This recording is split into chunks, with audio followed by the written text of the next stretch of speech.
Hello, everybody. Welcome back to Level 1 News. Today we're doing government and social, but before we get started with that, we have another box of sodas to try. Hooray! Do we know what's in the box? We don't. Well, I assumed it was soda. I've only read the note. So it says, hello again. Hello again, good sir. It's a long note. It is a long note. I'm probably going to skip some of this. I won't spam you with a bunch of gift boxes, but I do want to reload your Diet Orange. Okay? Plus, I came across a bunch of other random stuff. Here, I'll let you deal with this. And then there's the end. And then there's some stuff past the end. So what am I doing? What do you want me to do? You do that while I deal with the unboxing. He's going to open the box, yeah. What? Oh, no, it won't open. Oh. there's some stuff in here that might get us demonetized. Is it like super personal or? No. It's banned items. Oh. Yeah, some of this was delivered by courier. So it's like, I get the impression that, like, I don't know, the I-75 drug corridor, somebody was just like, oh yeah, I'm going to be in town anyway, I'll just drop it off. Winthrop Liquors. If you find yourself in Florida, I don't know which part. Do we know which part? Check out Winthrop Liquors and talk to Morgan. Show him your Pokemon. That is a mighty gift box. It is very heavy. It says Whistle Pig. Craft Wow. beer? Is that beer? No, this is rye whiskey. Box. Gift box. Well, we haven't opened the box yet. The box has very obviously been... Oh, yeah, I was going to say, that's an expensive... I didn't bring my knife because I'm wearing shorts. Oh, a trucker hat. a Watershed Kitchen and Bar trucker hat. A World War II ammo pouch. This is a Mosin clip pouch, I believe is what he said. So this would not have been United States issue. I don't know. 1986. That wasn't World War II. There's a glass jar of pennies that says noisemaker. What's that? Wendell, you should play with that during the news. What a random bunch of stuff. What are these? I don't know. They look like tiny canteens. Is this like alcoholic? Keep this in your pocket. You put that down in your purse, yeah, and you just. There's a logo on it. Looks like an arrow, maybe. There's another one. An arrow inside a triangle. What sort of esoteric symbol is that? I feel certain there was an explanation for this in the letter. Oh. Well, I can tell you what's itemized here. Blanton's Bourbon Drum. A drum? Post-World War II Russian ammo. Oh, post-World War II. Okay, so this is not Mosin. This is probably like SKS or something. Cold War. Makes more sense.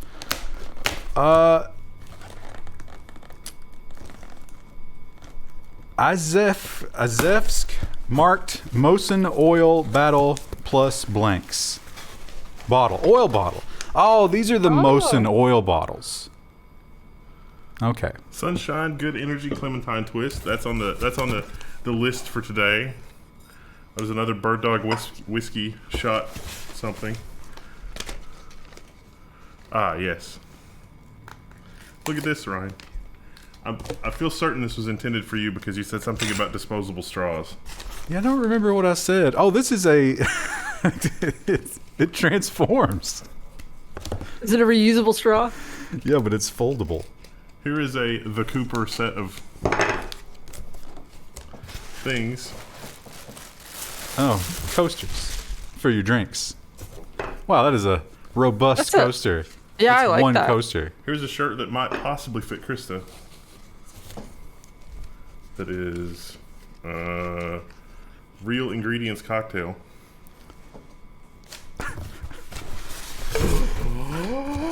Look at that. Oh, it's got little plastic gaskets on it too. Oh, it's magnetic. That's a fancy straw. I have like a metal one that I use, but. Or no, maybe it's spring loaded. How would you clean this? Good Lord, the stuff in here. A little tiny brush that goes in it.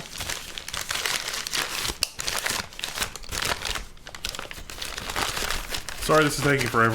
I'm sure there's time indexes. What else are they going to do? No Chino. Watershed Distillery, barrel finished. Oh, good lord. Oh. 24.9% From- alcohol. From Wow. Watershed in Ohio, Italian liqueur made with walnuts, spicy, sweet, and slightly bitter. You can sip it and add it to ice cream or add it to a cocktail. It's very popular even with non-drinkers. Deep Eddy Orange alcoholic something. Here's a random cigar. Do any of you guys smoke? I don't smoke. Do you guys smoke? No. No. Doesn't hubby smoke cigars? Very rarely. That sounds like you disapprove. Hydrate, refresh, Well- refuel. Zero sugar, caffeine, and colors, antioxidants and vitamins. Orange passion fruit. All right, this is top of the list for today's first orange. I don't know if we got descriptions of all that other stuff. Fucano Vault number 1. Is that wine, you think? We got Is that a, an actual glass bottle? Not for resale. oh, I've had this before, I think. Doritos? Doritos. Doritos, yeah. Or is it Jarritos? Yeah, you They get ha- that in the Spanish aisle. They have that at the local Mexican grocery, too. I had that many years ago. Is that orange flavor or mango flavor? It's like a citrusy flavor that's not as sharp as far as orange goes. Mandarin, that's orange. Here's a tiny bottle of Blanton's bourbon. That's just down the road. Stargazing with the 8th State. Imperial Pastry Stout. The 8th State. I thought we were on the 3rd estate. Pastry stout. God, I love these hipster beer names. By antioxidant infusion. This does not appear to be. One bottle is 10 calories? That's... wow. Okay. This looks promising. And a tiny little thing of White Russian cocktail. 17% alcohol by volume. Oh, Those are Mini good. keg. you don't Yeah. really see cocktails in cans very often, do you? It's a padded box. And also a very nice Old Forester bottle opener. Thank you. That's a lot of stuff. What an eclectic grouping of swag. Literally went across their entire store looking for everything that was even remotely orange. Well, most of this stuff is not orange. Oh. I guess I could try a cigar. Is it an orange cigar? Is that the thing? Because that used to be a thing. I don't think so. All right, we know this is pretty reasonable, so this is awesome. I will drink the crap out of this. Don't worry. What is that? That's the Publix Oh, orange. okay. We've seen that. Yeah, yeah. You So, finished the other bottle, right? Yeah, I think the orange passion fruit. This is what's on my list for today. What brand is that? This is Oh, that's the ice stuff. sparkling ice caffeine. Yeah, there's no calories in this, but it's caffeinated. Don't we have some of that left over from the other one? Not the same stuff, not the exact same stuff. Okay. But we do have some left over from the other thing. I still have one can of the San Pellegrino, which is amazing, that I'm saving. Well, yeah, we've already seen that. That is a lot of Are stuff. you drinking that warm or do you have... Oh, okay, you have a cup of ice. Yeah, I planned. I should have just put everything in the fridge, but I wasn't sure what was in there. What is? I didn't see this one. What is this one? Nocino, I think is what he said this was. No. This Yeah, was the some sort of Ohio walnut. one, walnut Yeah. and spicy.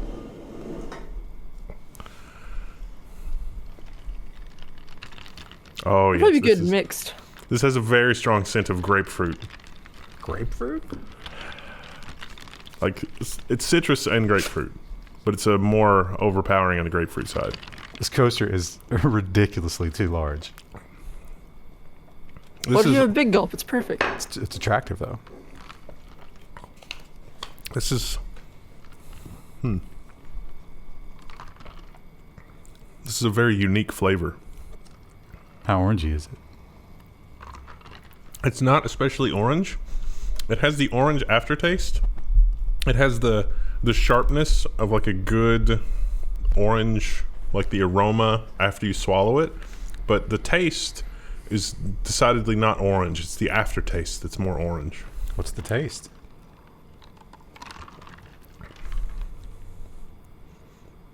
It's almost like a pomegranate orange mixture. Go through the checklist. Carbonation, sugar. It's 5 calories, no fat, no sodium, no carbohydrates, no proteins, 15% in vitamin A, 15% niacin. We don't need the vitamin counts. It's 15% vitamin D. No, That's but I'm not. good. I don't need the stuff from the can. I'm talking about what your opinion. Your criteria. Because you always talked about the carbonation level being very important for that. The carbonation level in this, for what it is just perfect. It's not too carbonated, but it's not carbonated enough. It's a little carbonated, but not. It's way less carbonated than soda. Well, and it's not got all the sugar in it. That soda does, correct? So we're not calling that soda? Well, I mean, I guess it is. Way less carbonated than like the Publix orange soda. What about that letter grade? This is an A- at least. Wow. That ties the top runner, right? Yeah. Which I don't remember who that was. Ingredients: carbonated water, 2% less of natural flavors, malic acid, beta carotene for color, caffeine from natural sources, green tea extract. The green tea, that's what I'm tasting. Potassium benzoate, to ensure freshness. Sucralose, gum, Arabic, ester gum, calcium disodium EDTA, and a bunch of other stuff. Are we counting this as a diet drink? I mean, 10 calories is pretty low. It's kind of like a static water. Yeah, they've added all the vitamins and stuff, I guess, to offset the fact that it's, but it's mostly carbonated water apparently. It's delightful. Welcome to the Static Water Club. A delightful A-. And thank you again to Morgan from Withrop Liquors. And if you find yourself in Florida, I don't know where exactly, check out Withrop Liquors. He already emailed me and said there's another box on the way. Oh, wow. Apparently Withrop Liquors incredibly overstocked. Well, with the pandemic and whatnot, we can contribute to their advertising dollars. No, people are drinking way more, and apparently women are drinking extravagantly more. Oh yeah. And when asked about it, the answer is just to deal. They made it legal here to Uber Eats alcohol, so I think you can ship alcohol in Kentucky now too. Mm-hmm. Well, let's talk about some government news. How long did that take? Like 15 minutes. So 12. Welcome to the actual news. 12 minutes. My goodness, I am so sorry. Timestamp. Let's talk about the big G7 summit. The leaders of the free world got together and probably made a bunch of bad decisions. And there was a lot of finger pointing, a lot of, you need to stop doing this. But, I mean, isn't everyone doing this? Isn't that the problem? Biden tells Putin certain cyber attacks should be, quote unquote, off limits. So shouldn't all cyber attacks be off limits? Yeah, they outlined the 12. What was it, like the 12 days of Christmas? Or I'm sorry, the 12 pillars of infrastructure or something. It's, food, energy, communication, the obvious things that you would do in cyber war. Yeah, or just regular war, like cutting supply lines. The response here was a bit lukewarm because it was like, there's criminals. I don't know what to tell you. But also, they were constantly like, Putin, you need to stop doing this. And he was like, well, you need to stop doing this too. What kind of game are we playing here, folks? Let's be honest with each other. We have a new person taking over as FTC chair. It's not the same as the FCC chair, although their jobs are strangely intertwined these days. And what we know about this person is they're not a huge fan of big tech companies at all. Lina Khan, progressive tech critic, sworn in as the FTC chair, one of the youngest ever. She's like 32, which I guess is young. For that job, it sure is. Yeah. She was already a commissioner, and now she's being moved up to chair. She was also the youngest commissioner ever. Well, if being young imparts an ability to understand technology, we're in better shape than we were. But she is pretty much, by putting her in that position, they're guaranteeing that the big tech companies are going to get further abuse from this organization. I think it's going to be, you need to play ball or we're going to make your life miserable. I think this is just totally just lip service. And it wasn't the FTC that gave us this one, but it also wasn't the FCC, who is usually in charge of this kind of thing. And the reason probably is because in the past we've had some questions about just how accurate the FCC numbers are in this regard. And sure enough, this version doesn't quite match. Exclusive, the White House debuts its new map showing the broadband vacuum. Remember the app that we talked about a year and a half ago and said, hey, everybody should go play with the app? Look at that. All the red places are places where the internet is awful. Can confirm. Kentucky, it's just a sea of red. Every place is. You get like half of I-75 and then it just dies off in the middle. So, yeah, this is different data gathering. because the FCC actually gets all the numbers from the ISPs. So theirs is a little, maybe rose-colored. Maybe a lot rose-colored. Maybe super lying. There's nothing exactly going to happen with this because the White House usually doesn't deal with this kind of thing, but hopefully it'll put a little pressure on the people who should do something about this. And the Supreme Court, still busy making decisions about things that matter less than other things they ignore. But this one was interesting because we've talked about this one before when it comes to LinkedIn. And is public-facing website data something that you should be able to stop people from getting to if you want? Is that a protected trade secret? Well, maybe it is. The U.S. Supreme Court revives a LinkedIn bid to shield personal data. This is a terrible headline. There's a competitor to the LinkedIn that's literally just scraping the LinkedIn website. Well, yeah, they are a competitor, but what they're doing is like creating alerts off of the LinkedIn data. So it's a little bit of added value, and LinkedIn recently introduced that as well. After that. So this case will do exactly zero to stop criminals from scraping, but maybe a competitive barrier. And I think that on that basis, it's like a telephone book. So a telephone book contains factual information, but a telephone book company can put up made up names and addresses and stuff in there, which are then subject to copyright. Same with maps. Maps technically are not really subject to copyright unless you make some aspect of them creative, and then that might be subject to copyright. And the way that map makers have done that is add things to maps that are not there, and then if you're going to copy their map, you probably are going to accidentally copy something they added, which means you then run afoul of copyright law. So the Supreme Court is actually just kicking that back. They have not made an ultimate decision, but they're going to allow it to go through.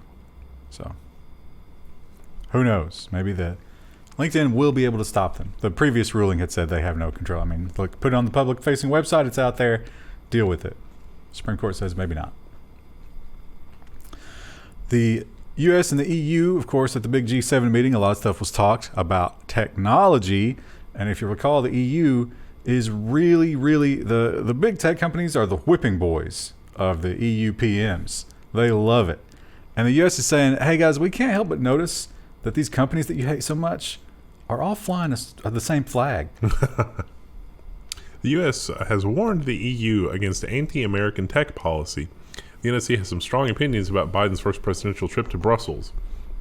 So I got the impression that it wasn't just like Google and Facebook, but it was also like American networking companies. As I read this, I sort of got hints of Huawei. It's like, hey, don't treat American companies the way that we collectively, EU and US, are treating Huawei because we think there are backdoors and we think the technology is subpar and blah, blah, blah. I think it's fair to say, and I suppose his most ardent supporters might deny this, but objectively, I think it's fair to say that Donald Trump did not deal well with insubordination or criticism. Yeah, that's probably accurate. Yeah. He tended to react strongly and publicly, and what some people would not describe as presidentially. But now we're also describing that secretly can be added to some of those descriptors. The Trump Justice Department subpoenaed Apple for data from House Intelligence Committee Democrats, sources say. So the situation here was that there was a House Intelligence Committee that had Democrats on it, and there was a leak to the press, several leaks. And so the Justice Department, in the course of investigating the leaks, not only subpoenaed Apple whatever data that they had on the members of this committee, but also their families and their children. Oh. Which should be illegal. Yeah. This comes on the back of last week when we found out that the same thing had been done to newspapers. Yeah. So a lot of stuff going on. There has to be a lot of corruption for this kind of thing to be okayed. Well, we already knew that. Just most of them were. I think most presidents were smart enough to know that this would wash out eventually. This seems worse than Watergate. I don't think that's. Don't think anybody died. And AI research. When someone comes to you and says, hey, listen, your country, insert country name, whatever country you're from, we need to get AI research. We need to stay in the pack here because we can't let these other countries get ahead of us. This is the wave of the future. You'd say like, yeah, that does sound like a good idea. But then when they really tell you what they want here, you should say no, because this is terrifying. The U.S. launches a task force to study opening government data for AI research. The task force to develop plans, which require congressional approval, for sharing data on health, driving, demographics, and more. Again, this article had undertones of the article last week, I think it was last week or the week before, that was talking about the EU opening up medical data for all the EU citizens for research. This is like, oh, that's probably a good idea. We should do that. And it's like, obviously you haven't thought this through. There is paywall, but there is a horrible quote in here, or maybe it was the alternative article that I read. I was like, well, the Department of Transportation already has all this telemetry data from the cars. Just let us look at it. And I was like, they do? Oh, wait, really? Excuse me? I didn't realize we were passing that along already. So that's probably going to be a thing. And of course, we've talked about anonymizing data like that. Yeah. And how it's a fool's errand. You don't trust it at all. It doesn't work. If you have the full data set, it's like, I'm going to need to know which data sets were at Ryan's house the most. Yeah. Oh, look at that. And as more than one data set gets unlocked and matched to you, it gets easier. That's how that works. You got to go on Facebook Marketplace and have randos show up at your house at all hours, so that way it throws it off. I guess that would maybe poison one of them. I'm not sure if the driving one would work. Then you get targeted for drug arrests. Yeah. It's like, Yeah. it's bad enough that I get flagged because my electricity usage is excessive. If you're someone who gets depressed because of the never-ending march of time and how long it's been since earlier milestones, especially with the time compression during the pandemic, how about reality winner has been in prison for so long, she's done. NSA leaker reality winner has been released early for good behavior. She's still got 3 years of supervised house release, and she's in the transition process, so technically she's still in custody. It's a halfway house till November, I think. Yeah, not allowed to talk to the press as part of the supervised release or make any public statements or cause any trouble, really. Reality winner was a whistleblower, but kind of the least effective whistleblower. Maybe the intentions were good, but certainly didn't do anything on the scope of Snowden or Assange. Yeah. So. And maybe that's why they're not trying to kill her right now. Online subscriptions are horrible, and so many places want you to like, oh, listen, it's free for X number of days. Just sign up. We're going to need a credit card. Yeah. Don't worry about that. We just need it. And a lot of people are upset about that, including our lawmakers. Senate bill would make it easier to cancel a subscription online after a free trial. This is essentially the federal version of the same law that California has. I didn't really see any substantive differences. And that law says, like, as easy it is for you to sign up, it should be just as easy for you to cancel. You cannot force phone calls. Unless the sign-up required a phone call. And, there's a variety of things that you can't get away with doing here. You have to notify before a free trial transitions into not a full trial. Subscription. Yeah. But you have to, well, it's not just enough to notify, you have to get some sort of acknowledgement that, like, yes, proceed. Which will destroy the business models Yes. of a lot of companies. We got a little sweet and sour here. We'll start with the sweet. Victory. New York Senate passes a landmark right to repair bill. It was like 52-12. Louis Rossman's really excited about it. This is only the first hurdle before it becomes law. So this is all about you got to get the replacement parts, documentation, 51-12. The minimal stuff. Yeah. That people have always been asking for. The absolute minimum. There will be, I'm sure, some time for appeal and stuff like that here. And unfortunately, because of the legislative scheduling, there's not time to get this done till the next session. This really strikes me as a right to wash your own dishes law. And this might be like calling a timeout right before halftime. Yeah. It's like, just let people forget about this. We'll destroy it in the meantime. Yeah. Don't worry. Even though that's a little bit of bitter with the sweet, isn't it? But the real sour doesn't come till next. New York State low-cost broadband law has been blocked by a U.S. judge. So the U.S. judge is playing the idiocy card. Well, I don't know. What does low income mean? What? Oh, come on. Do not attribute this to idiocy. You know what this is. Yeah, the judge is just wandering around saying, like, I don't know what low income is. There's all these terms, and they're not defined what they are. I'm confused. Can somebody help me? It's a lot of technicality, too. Yeah. He doesn't have a solid argument against the spirit of this thing. He has arguments against, who has the authority to actually do these things. He claims that the federal law preempts New York from doing this. So, well, in that case, then I think the incumbents need to GTFO of New York City. They promised to deliver certain things to New York City in exchange for the franchise. They have failed. They need to GTFO. I think a lot of people are leaving New York City. Well, no, I mean the franchise, not the actual people. Oh, like the cable franchise and that kind of thing. Why would the ISPs? Why would they leave? Well, because they failed. They got the monopoly, but in exchange for the monopoly, they were supposed to deliver service. You want them to behave morally? No, they were. Themselves? It was a business transaction. They were required to deliver service in exchange for the monopoly, and they didn't. They didn't live up to their end of the bargain. Oh yeah, but I'm saying Contract They should be kicked out, I think is what I'm saying. Yeah, but he specifically stopped that from happening. Yeah, well, that was the workaround to stop that from happening. And since he's blocking that, then it should be back to they have to be kicked out, which is a worse situation for them. Well, speaking of reality winner and whistleblowers, another thing that happened when Biden made his little trip is that people kind of got together and they're like, hey, listen, we were all talking and we were thinking there's one big problem that you need to deal with. Julian Assange, remember him? The UK lawmakers asked Biden to drop the charges against the WikiLeaks founder because he's just in the UK and he's in, Supermax and probably being psychologically tortured and he's probably in full isolation. Yeah, which is proven. I don't think any human being has ever survived more than like 7 or 8 years of full isolation without severe mental problems. Yeah, severe mental problems. So the other thing I love about it is, they did this, sort of the same thing, and Biden was part of the team talking about the Russian guy that was poisoned.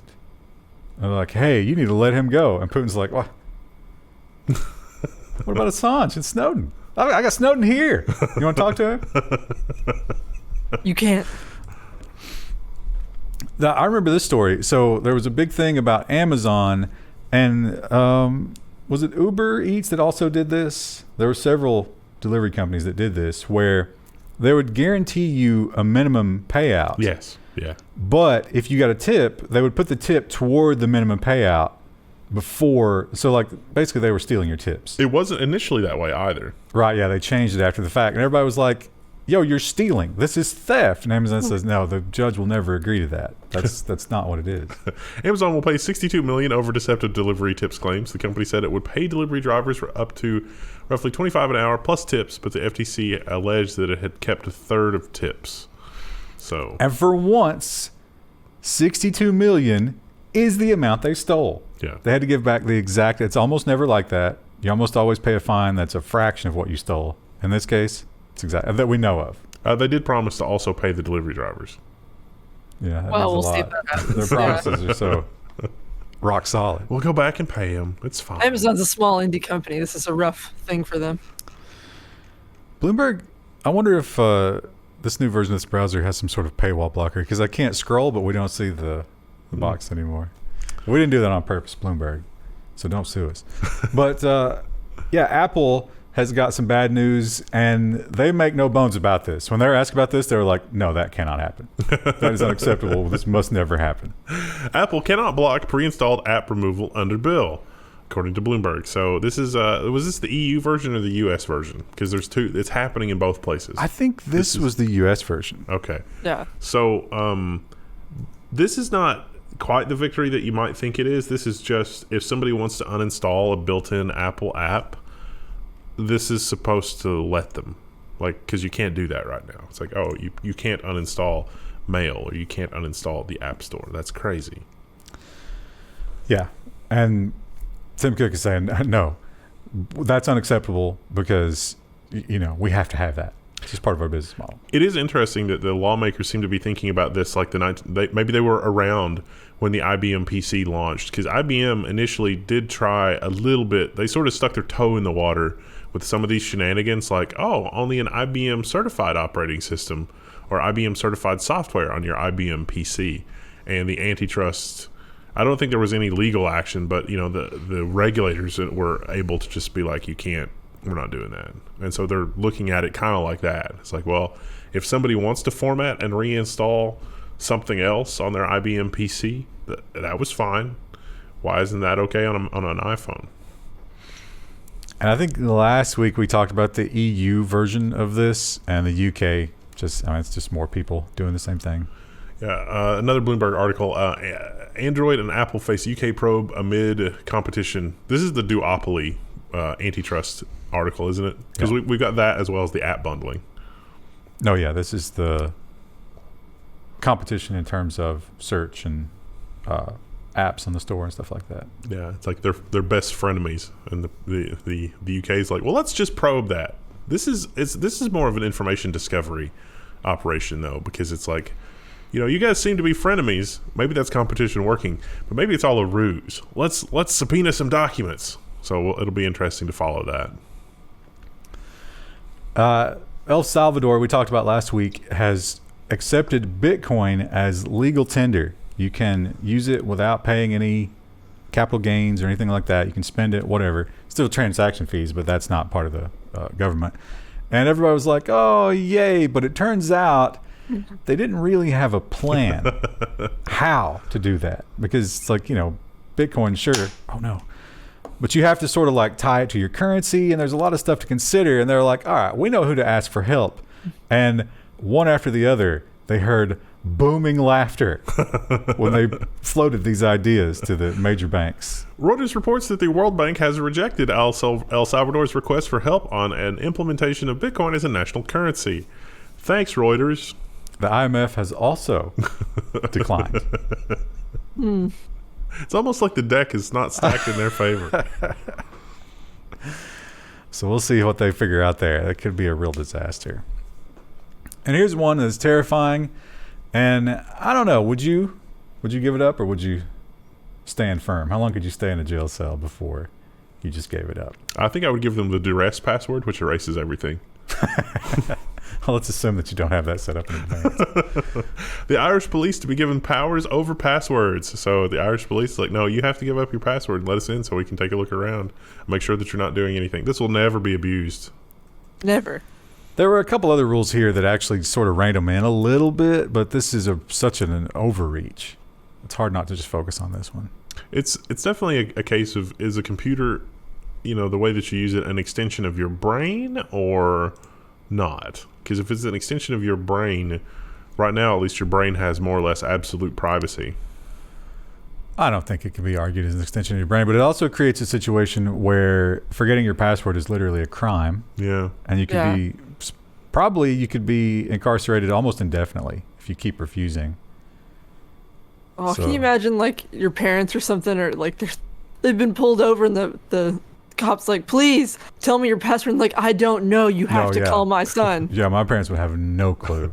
Well, yeah. It would also be a great way to take out your political opponents too, because you could, get them in a traffic stop and do a little something to their phone, just a little bit of corruption, and then the phone's like, oh, I don't know what that password is, and it's like, well, we got a password. They won't give us we got a phone. They won't give us the password. They say that this is the password, and it's not the password, and then they're political opponent, problem solved. Yeah, you say that. You say a little bit of corruption. We don't have a little bit of corruption.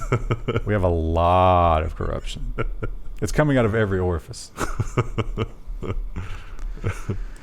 And the G7, once again, talking to Russia. And, I think you mentioned this before. Putin's like, hey, listen, I don't control these people. And they're like, no, seriously. Come on. We're all adults here. The G7 also calls on Russia to crack down on the ransomware gangs. They are out of control. Unpopular opinion, as effective as these gangs are, it's going to make our security better. The headlines of all of these companies having it worse and worse and worse, for some companies, they will spend the money. And it's happening at a time when we have so much consolidation that we have trillion-dollar companies.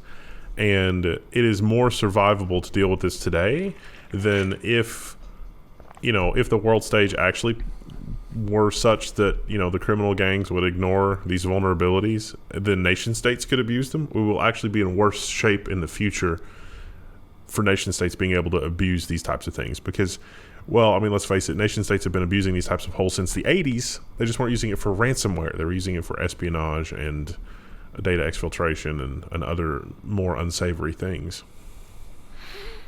A lot of people, they like to talk about the moon missions, stuff like the space program. Well, you get products out of that. You get innovation out of that. And it's less popular to talk about, but war does the same thing very quickly. Also, really takes care of that population problem, although I guess cyber war, not so much.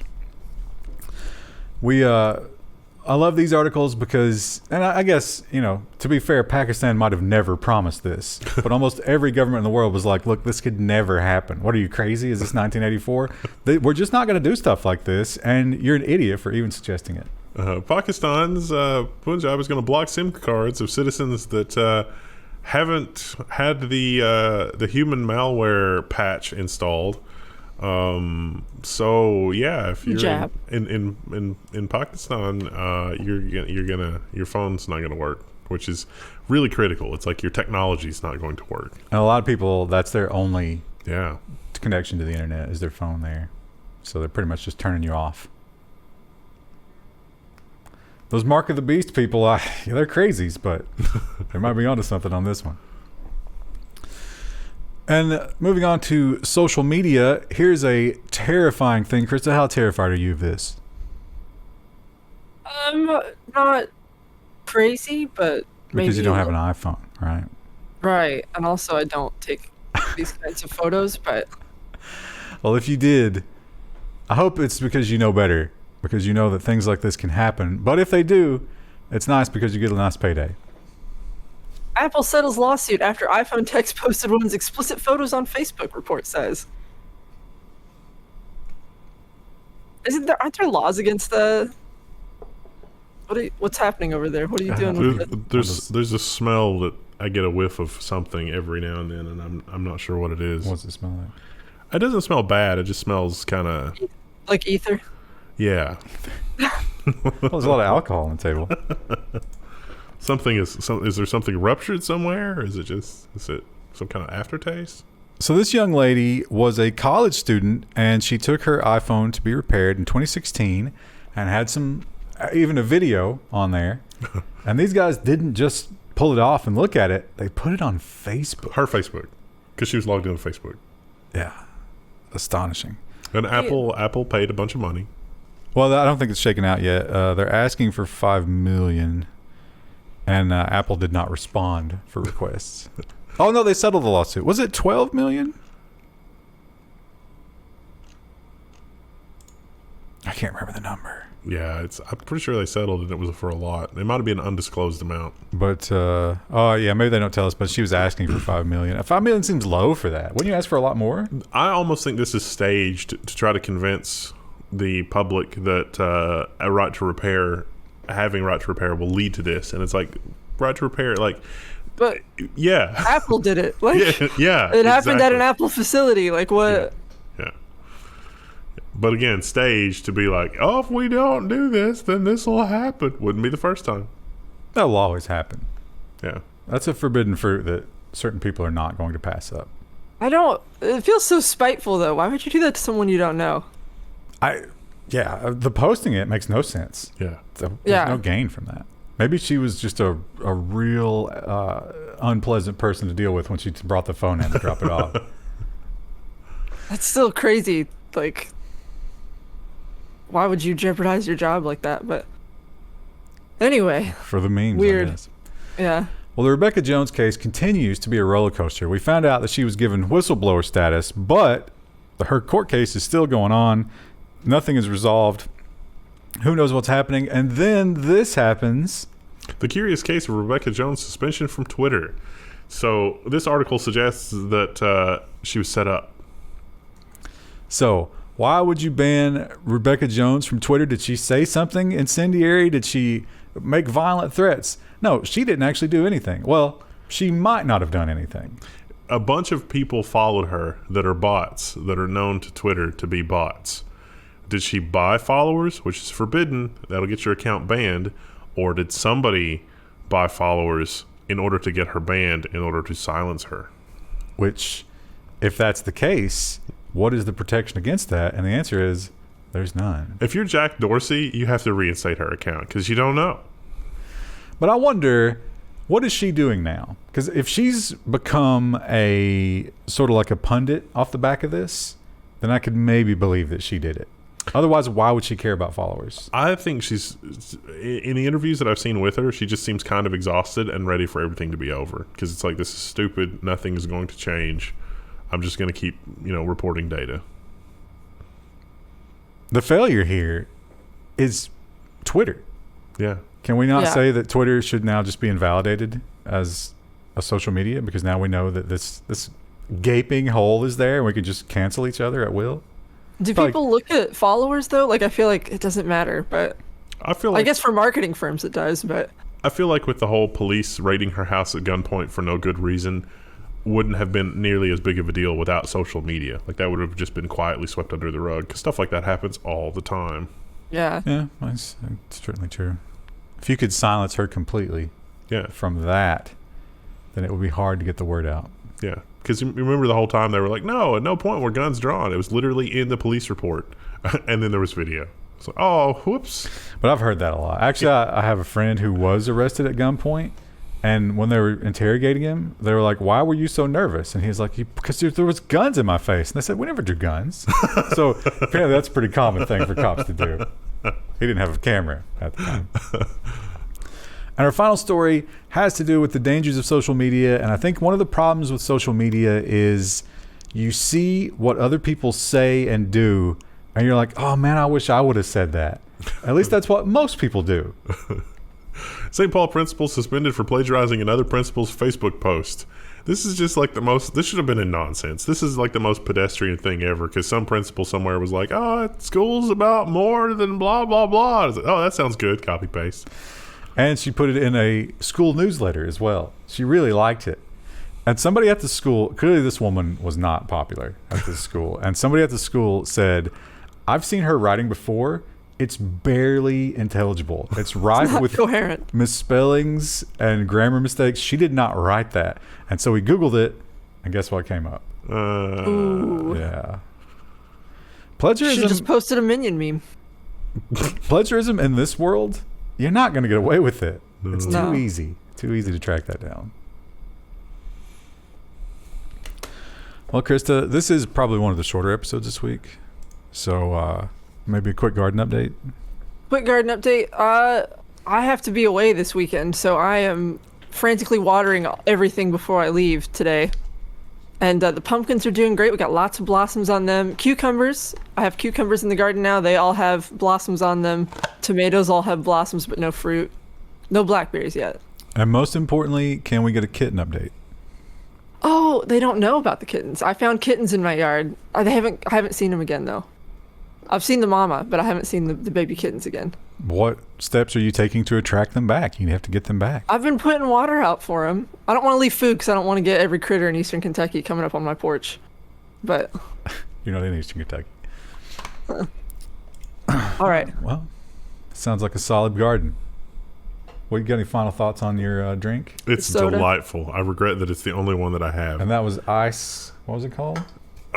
Sparkling ice plus caffeine orange passion fruit. I think we can get that here. I think I've seen that. Yeah, I think that's flavored sparkling water is what they call it. Static water. All right, well, thanks again for Morgan with Replickers if you're ever in Florida. And what is he going to drink on the next episode? Stay tuned.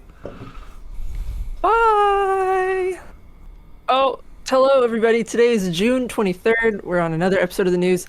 I think today is business, and then we were talking, it's supposed to be robot, but it's kind of like robot / science now, so. Mostly space stuff. Yeah. I don't think, like, sometimes there's a really cool space story, and I'm like, I want to include this, but putting it in nonsense, it's not really nonsense. It's cool space stuff. Yeah. Put it in a robot, that's where it goes. So it's robot / science. You're doing another one? It's supposed to be one Get per wild, week. son. Get it. One per day. One per news episode. We're gonna need a lot more people to start sending stuff in. Well, no, don't forget we got the 2 liter. Like the 2 liter will last a week easy. Yeah, but that's not new. It was really hard to decide what to drink next because we're doing the Bai antioxidant infusion. It's Krista, you should get a promotional thing with them for Bai. Oh yeah, for Bai. It's a very intense orange color. Is this carbonated? It doesn't look like it. I think it's just water. Oh yeah, this is a very strong fruit juice smell. It smells like a bubble yum. Tastes a little bit like bubble yum. I've never tasted a fruit that tastes like bubble yum. Is it good? You don't look like you're thrilled with it. It's a pretty solid B. B for buy. It's like bubble gum though. Is it carbonated? I don't think so. I guess if you can't tell, then the answer is probably no. No, I don't think it's it's a filtered water. I don't even know what that is. Or hydrothol. Clarified orange juice concentrate, citric acid, potassium citrate, tea extract, ascorbic acid, vitamin C. It tastes like a splash of orange juice in green tea. It seems to be a trend with these. Yeah. Just a splash of orange juice in green tea? A tea base. Oh, yeah. And then a little bit of flavoring. I think the green tea is where the caffeine comes from. But it's delightful. It's very drinkable. Did you give it a letter grade? B. Oh, okay. B, yeah. But once again, how many calories in that one? 10. Do we count that as diet? Does it go into the running? Yeah, I think 10 calories is like, I'll probably burn more than that just fidgeting. Another winner. I don't think you don't burn nearly as many calories as you think when you're doing stuff. Well, this one is something that, doing a little business news here, certainly everybody saw this coming. We told you so. It was just a matter of time. I remember when they acquired this company. Palmer Luckey. And they were like... He had some things to say. And they were like, nah, it's crazy talk. Yeah. We're never doing any of that. Palmer Luckey literally said we would never do this. And now we've got the requirement to marry the account. Yes. And we've got... Facebook will start putting ads in Oculus apps. It will expand them based on user feedback.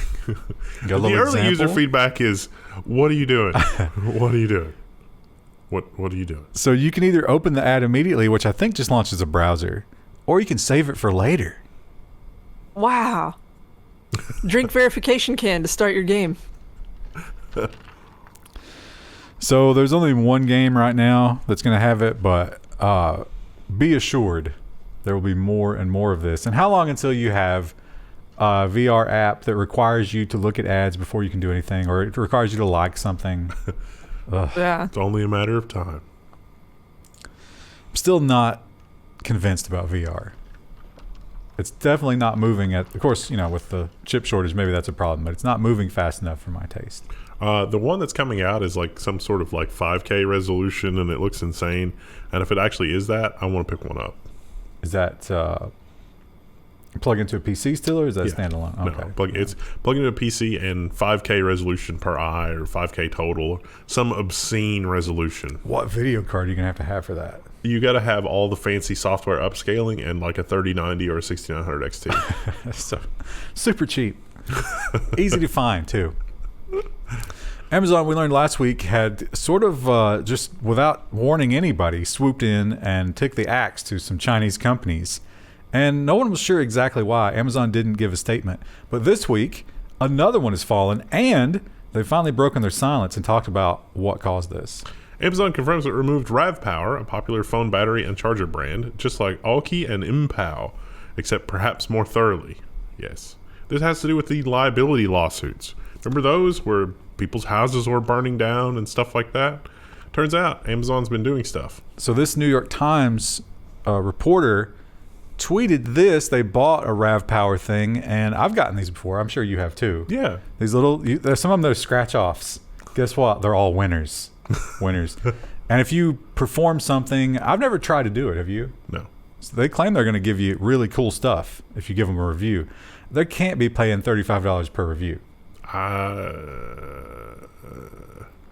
But anyway, it seems like somebody at Amazon got an email and immediately took action.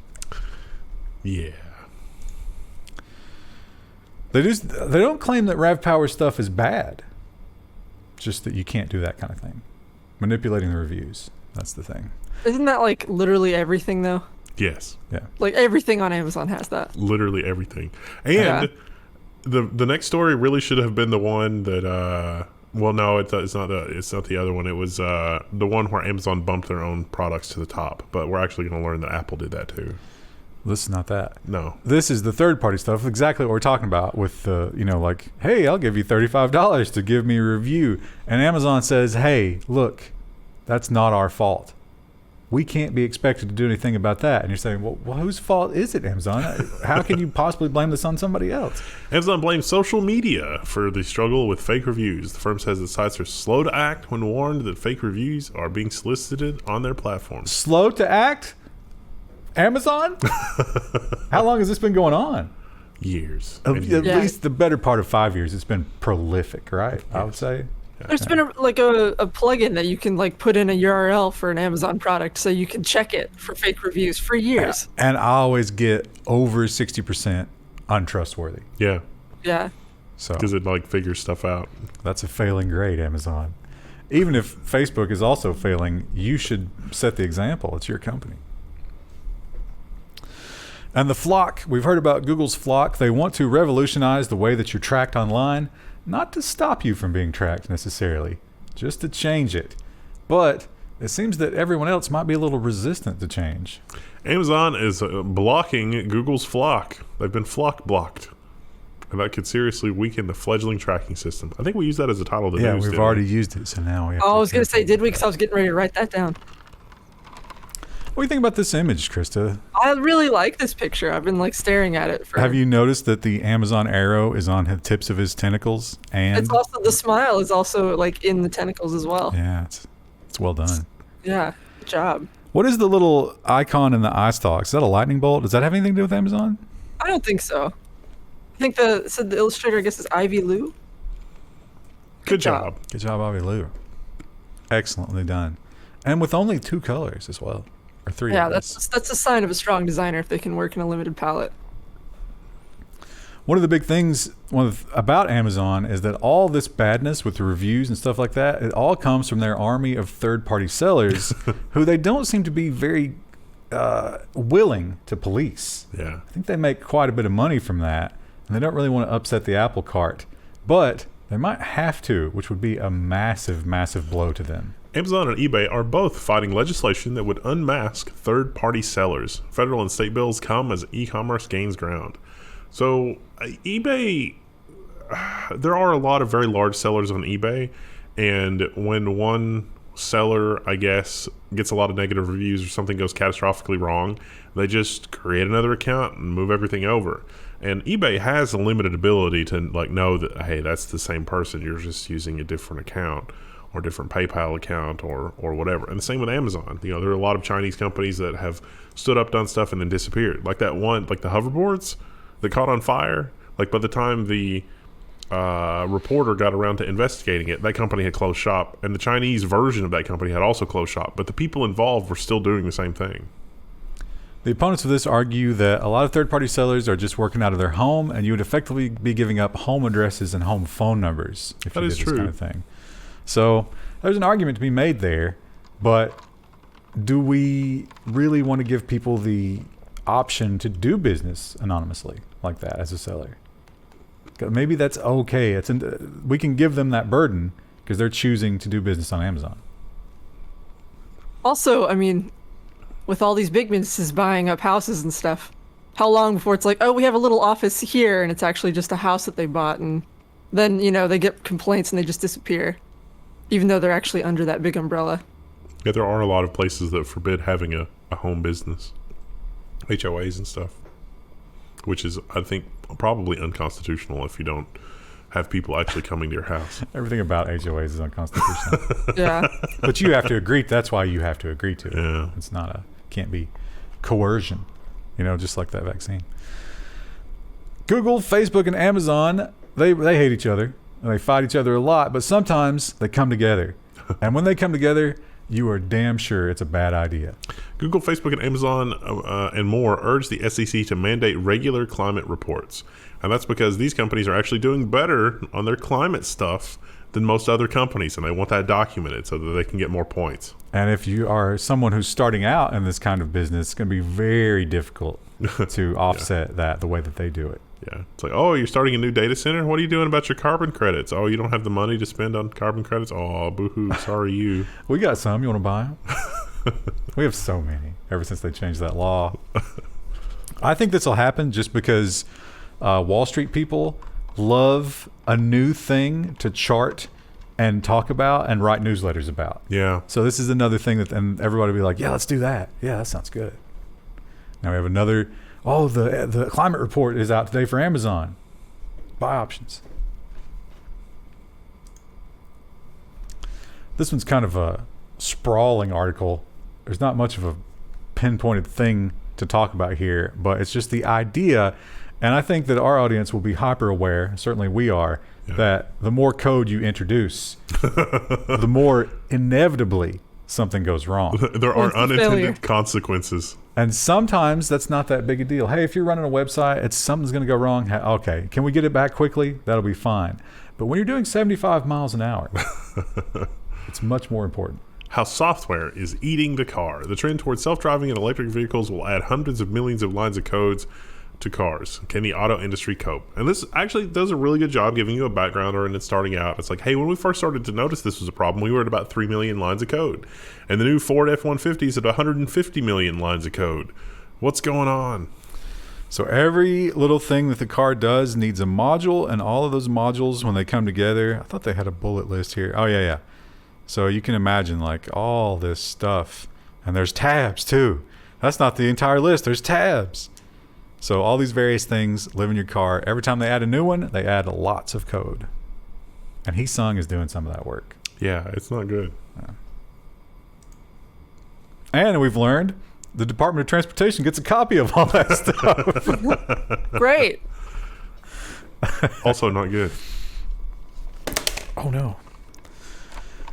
Tim Cook has had some things to say about a new European law, and it covers a couple of different things, but the big one, the one that you can tell by his quotes here that he's just not going to let happen no matter what he has to do, is side loading.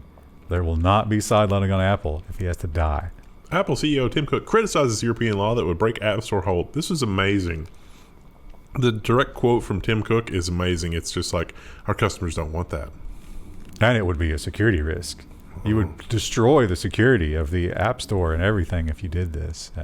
But it might be coming. Yeah. And he'll have to tolerate it. What percentage of Apple users do you think would actually sideload? I think it's probably comparatively small. I think it's probably fairly small. Well, I don't know, though. If you have companies like Valve and Epic pushing for sideloading, it might be more than we expect. I guess, yeah, if they organized it through another third party as a service, that could be something, yeah. I also don't see it as an especially terrible thing because, like, if you look at Steam is curated. I tend to trust games from Steam not to have malware and stuff like that. So if Steam had a side-loaded app store of Steam stuff, that would probably not really be a lot different from a security perspective. If Google offered Google Play on the iPhone, I would not trust that as far as I could throw it. But you see companies like Microsoft already laying the groundwork for like, maybe these executables, maybe we shouldn't have these. Yeah. So this kind of thing maybe will, force them to stop that nonsense. Yeah. We'll see. Oh, if only we had the security framework to run all these applications in a virtualized sandbox where we could actually limit what they're doing at an API level. Instead of trusting the application not to use the microphone API or the GPS API, if only we had some sort of way of cryptographically enforcing that and the machines were powerful enough to do that. Oh, wait. Apple, a while back, if you recall, had a little spat with Dropbox. Now, Dropbox claimed that when searching for Dropbox, the word Dropbox, and Apple, it tended to return results that ranked, or I guess that was in the App Store, right? It tended to rank Apple's version, I guess iCloud, above Dropbox. And when they were faced with the reality of this, the excuse was, well, we tag our apps. And because our app has Dropbox compatibility, we tagged it with Dropbox. That caused it to rank above. And everybody was like, that seems a little far-fetched, but all right, you're Apple. We're going to give you the benefit of the doubt. Then the Epic lawsuit happened. Apple admits why its own files app was ranked first when users searched the competitor Dropbox. We are removing the manual boost, and the search results will be more relevant now. Manual boost? Huh. That doesn't sound like a keyword tag. Remind me again why we trust them. Who does? So yeah, and it's funny because the engineer who they gave the email they're using here was like, I had no idea we were doing this. Why are we doing this? Maybe we shouldn't be doing this. And then the other one came back, okay, I've removed it. But it was never supposed to be there in the first place. Turns out the WWDC 2017, they turned it on right before then. Oh, yeah. And then they just forgot about it for 5 years. Somebody got an email on Friday. It was like, oh, this conference is coming up. Turn this on right now. And they're like, oh, okay, yeah. Go in there, set it to true, commit. It's 4 o'clock on a Friday. It's like, I don't want to think about this. Forget all about it. We've all been there. But that was before, Dropbox figured it out, and they still denied it. Yeah. So, yeah. Passwords and, the password policies are just getting so crazy. This article is so stupid. And people hate them. But when you give them something like this, they act like it's a new technology. This is just storing your passwords in the cloud. Yeah. That's all that this is. Apple says its new login technology is as easy as passwords, but far more secure. With passkeys and iCloud keychain, the iPhone maker joins Microsoft and Google in advocating for passwordless authentication. Yo, European Union, are you paying attention? Right here, this is all you need for your antitrust. All the password managers are on one side, and this is the Apple reimagining of that on the other. This is Exhibit A in Apple, doing insanely anti-competitive things, because this is the integration that password apps have been asking for the better part of a decade, but that Apple doesn't want to implement because of security. But this is totally a password manager that has already existed since time immemorial. Now, they say there's no passwords involved. That's false. You just don't see them. Like Google Chrome, it generates a strong password and uses it in the background. You never see it, but it is out there in that iCloud keychain. So it's like, remember last week when they're like, what did they call that thing, which was just a encrypted VPN with proxy?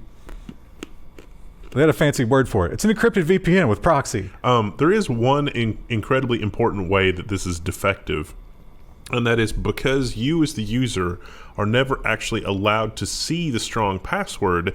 This locks you into Apple's ecosystem. Oh, yeah. And although I think they did say that they would let other, like Android and Microsoft. Yeah, if you install their library. Yeah, you could get it on the API. But just pasting a secure string into a password text box, which is what the password managers do, would be fine if the operating system itself were not horribly obtrusive to prevent apps from doing that in the name of security. So they're delivering a better password manager experience than a password manager is able to from the API side of things. This is why people should have a problem with Apple, because this is a perfect microcosm of their shenanigans. Do you think you'd have to have an iCloud account if you did it on Microsoft? So they would love that. Yeah. Again, you're locked into you can't if I have a password manager and something doesn't work with it, there's no friction there except for like filling out the thing. Like some bank websites disable autofill, and so that it's like, okay, I guess I'll copy paste that myself. Oh, I can't paste. I have to like type it in. You physically can't do that if you're using Apple's library. But if you're using Apple's library, you're locked into Apple's ecosystem, which is the point and also wrong. Well, if you're desperate for a 3090, you're not going to be able to buy one directly by itself. But maybe if you can find one of these, that's one way you could get one. Razer returns with the most powerful 14-inch gaming laptop at E3. Chalk another win up for the Ryzen 9 5900HX. There's 3 models. All of them have the same CPU. It's just the GPU that differs. And I didn't think there was a 3090. I thought it was like 3060, 70, and 80. Now you get a 3080 with the... It's the mobile version too, so it's not as powerful as the desktop counterpart. Or maybe it is a 3080, but it's the really expensive one before you even get that, I think. I thought it was like 60, 70, and 80. 30, 60, 30, 70. $2,800 for the 3080. Yeah. That's the best one you can get. Yeah. So, exciting. I'm sure they'll be. And just packed to shit. You won't be able to see for the boxes piled up in the stores. There's so many of them. Razer did a good job because they were either working on this for a really long time or pulled out some insanely fast R&D way faster than anybody expected, especially given the current global situation, because people were asking about this 6 months ago and they were like, and then they come out with this and it's like, holy crap. So good job, Razer, either way.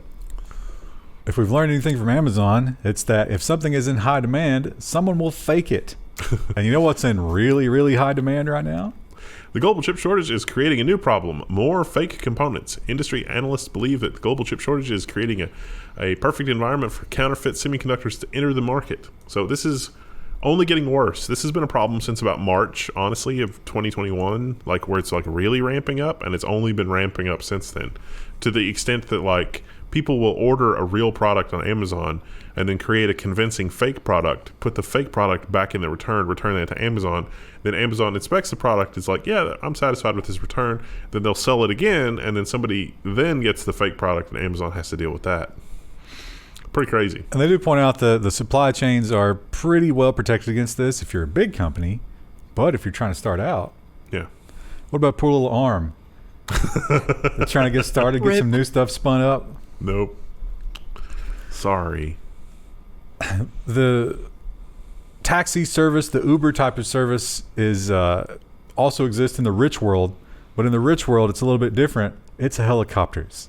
You can helicopter around town and pay with your app, and it's super nice. And this company called Blade does it, but they're a small company and they're new, and they didn't quite get done with all their hiring before they got popular. Blade had a fake spokesperson that was just apparently the CEO. It was a fabricated personality. Yeah. And because he said he kept getting emails, and they were like, oh, hey, I know this is not an appropriate question for the CEO to answer, so can you put me in touch with your PR department? And he was just like, all right, whatever. Yeah, and he put on his fake mustache, and he was like, PR department, may I help you? He like changes his accent. I get that sometimes with the KVM tech support. They're like, oh, I don't want to bother you with KVM tech support. And it's like, if I don't understand exactly how the product is broken, I can't improve it in the next generation. So let's just get this over with. Oh, it's your cables. Yeah.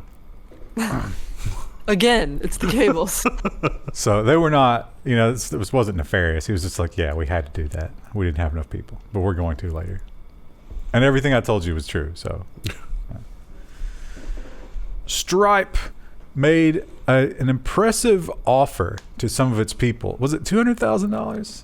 I don't remember. That was a lot of money. They were like, hey, if you live here and you want to relocate somewhere else, then we will pay for that. We'll give you money up front so you can go and do that and get yourself situated. You're going to work remotely, but there's a catch. And we were like, I wonder if people do that. Well, spoiler alert, they did. Stripe saw a major uptake of staff offer to move with a 10% pay cut. So you're going to move somewhere else cheaper, that's fine, but we're just going to give you a flat 10% pay cut across the board. A lot of people are moving to places that are less metropolitan. To the extent that the place where we grew up, there's actually a squeeze on real estate there now. Yeah, someone actually put an offer on my aunt's house, which, you should just burn it down.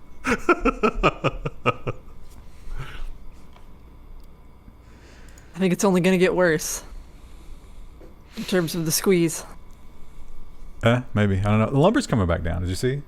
Lumber futures are... That's good. They're they're still way up what they were in 2019, but that chart was looking crazy.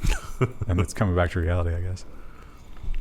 We learned that there's a new version of Windows, but they did not have a name. Now we do know the name, and because of some leaks, we know what it's going to look like. Windows 11 leak reveals a new UI, start menu, and more. And by Windows 11, earlier we reported that Windows 10X was not going to be a thing. It turns out that might have been some of Windows 11. I don't know.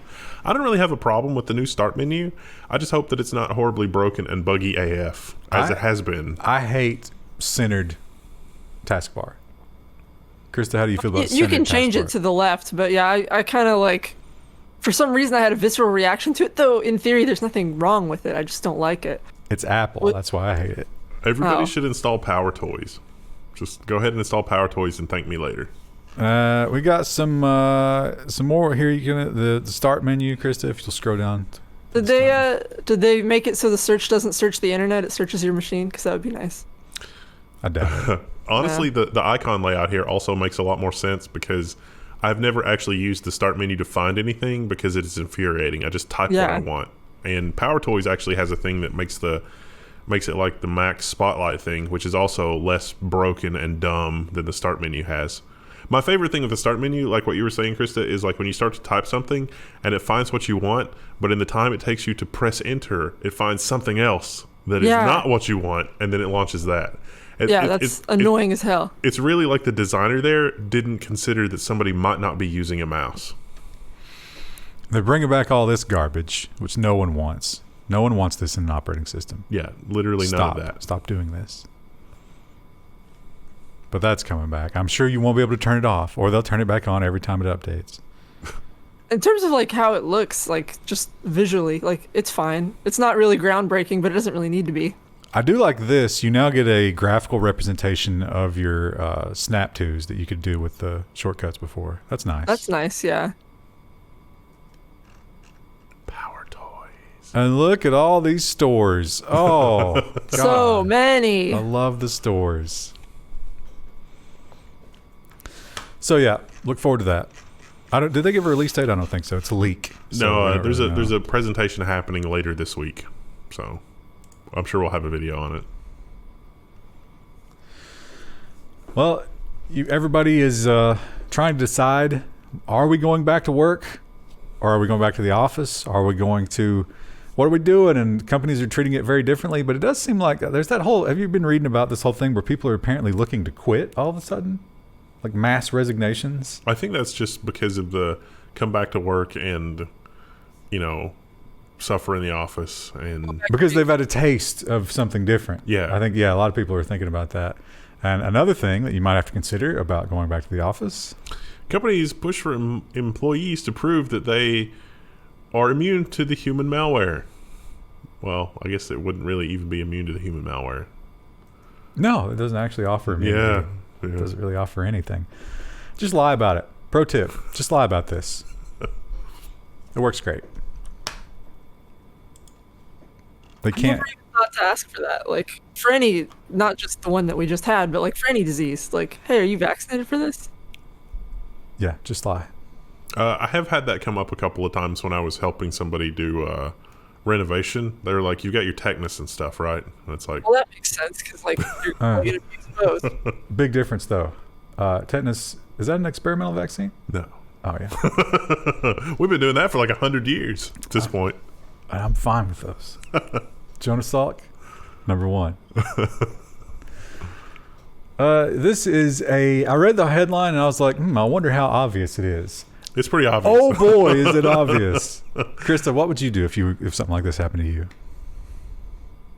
Like try to, raise a stink, but artists usually don't win these kind of things, unfortunately. They've got some. The deck is stacked in the artist's favor in this case. If she doesn't win this one, something is really, really wrong. Go ahead. Oh, here. Sorry, I was scrolling down. Artist says Capcom stole her photos for Resident Evil. Devil May Cry games in lawsuit. I would just like to point out that the Resident Evil Village, every time you take a screenshot with how like the new hotness is like you have the in-game camera, like Cyberpunk had the in-game camera, and it'll give you the bokeh and blah blah blah. That's a thing.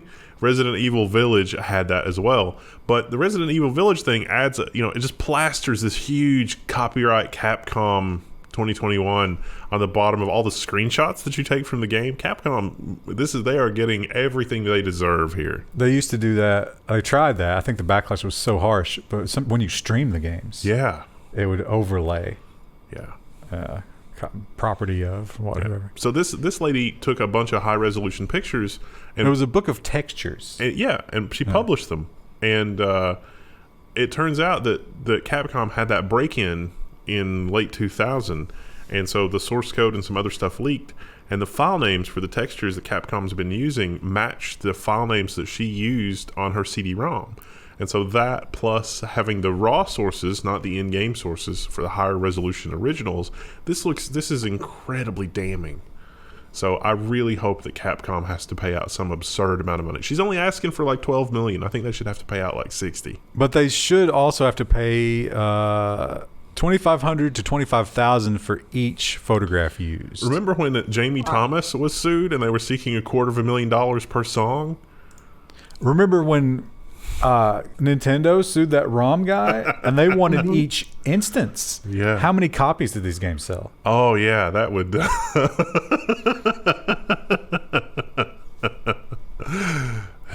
If I was her, I would hit them for that, and then I would go back and find where they published piracy projections, because you know how they do that? It was like, well, these people saw my textures, right? You owe me that money. That's true. They would owe damages for the people that pirated the game. It was still stolen. Even though it was stolen from them, they allowed it to be stolen from her. I hope she gets a ton of money. That would be so fantastic. Moving on to the security section. Wait, is this security? No, it's not. No, we're ignore that. We're doing robot and science. Remember we talked about that. This probably should be. No, that's still business, but probably should have been in the security section. But this has to do with automation, cloud hosting automation. That is hot right now.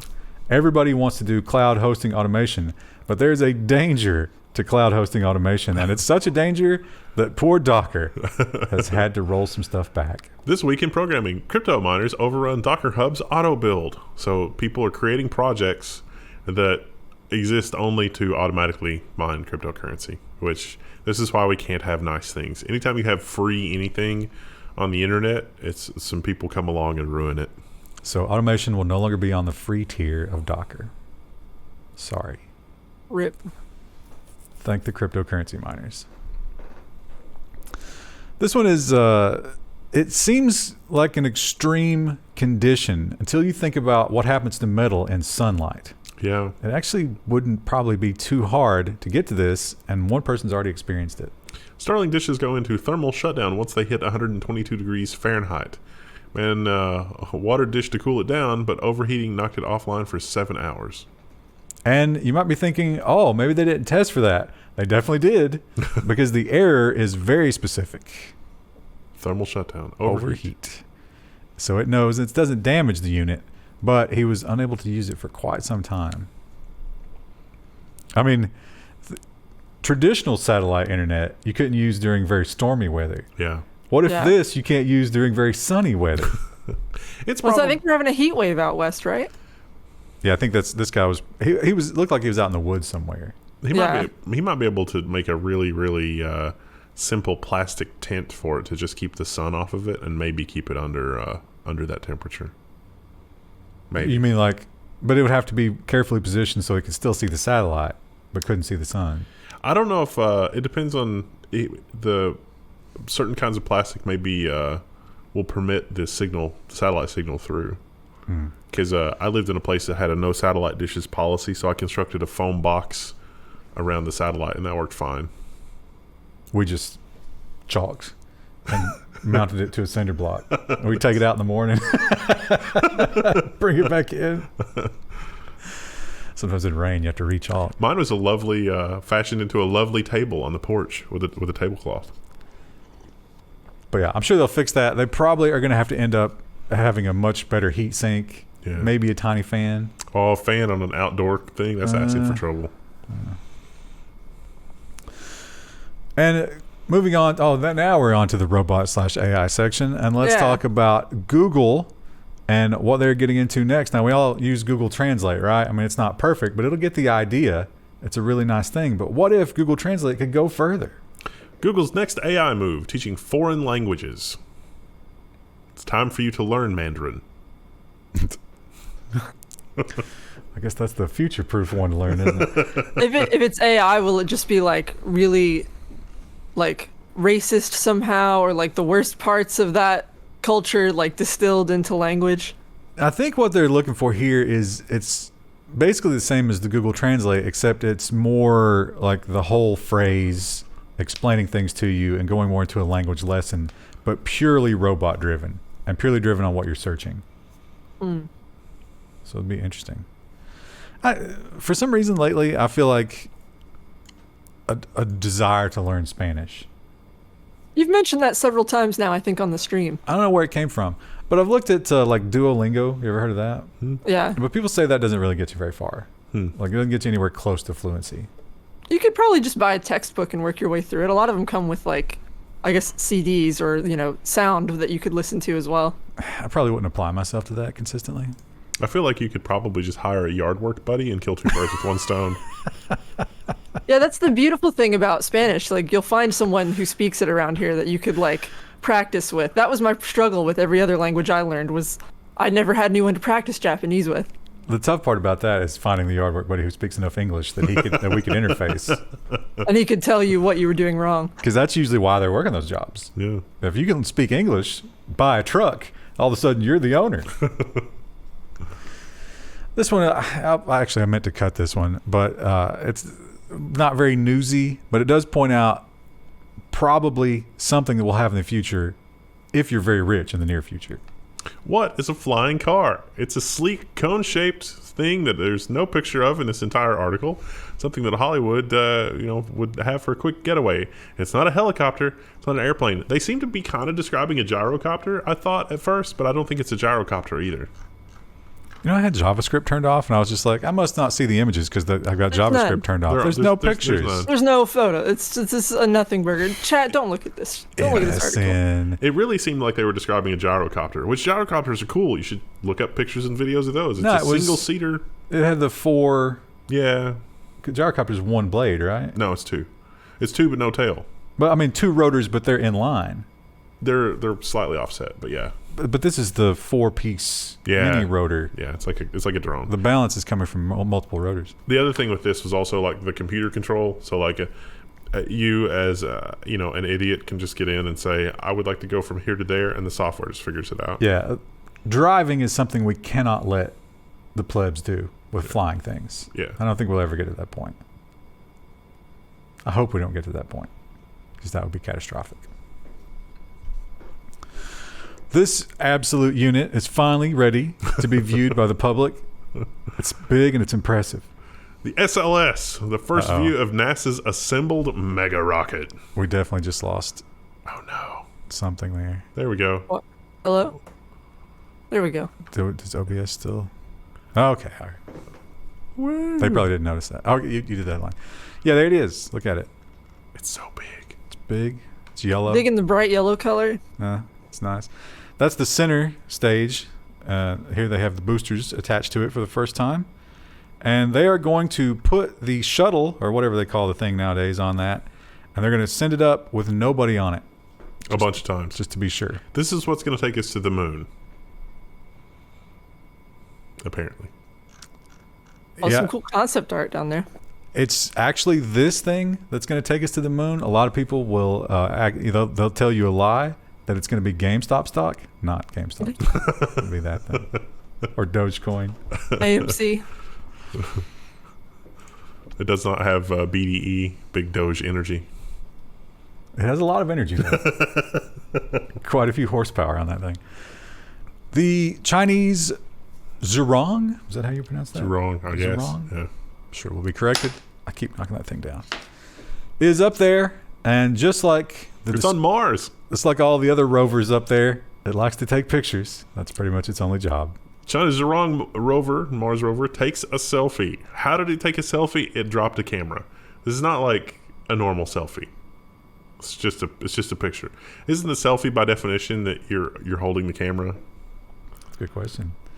Have we rigidly defined the selfie? What about... I don't think so. That little Facebook remote camera thing.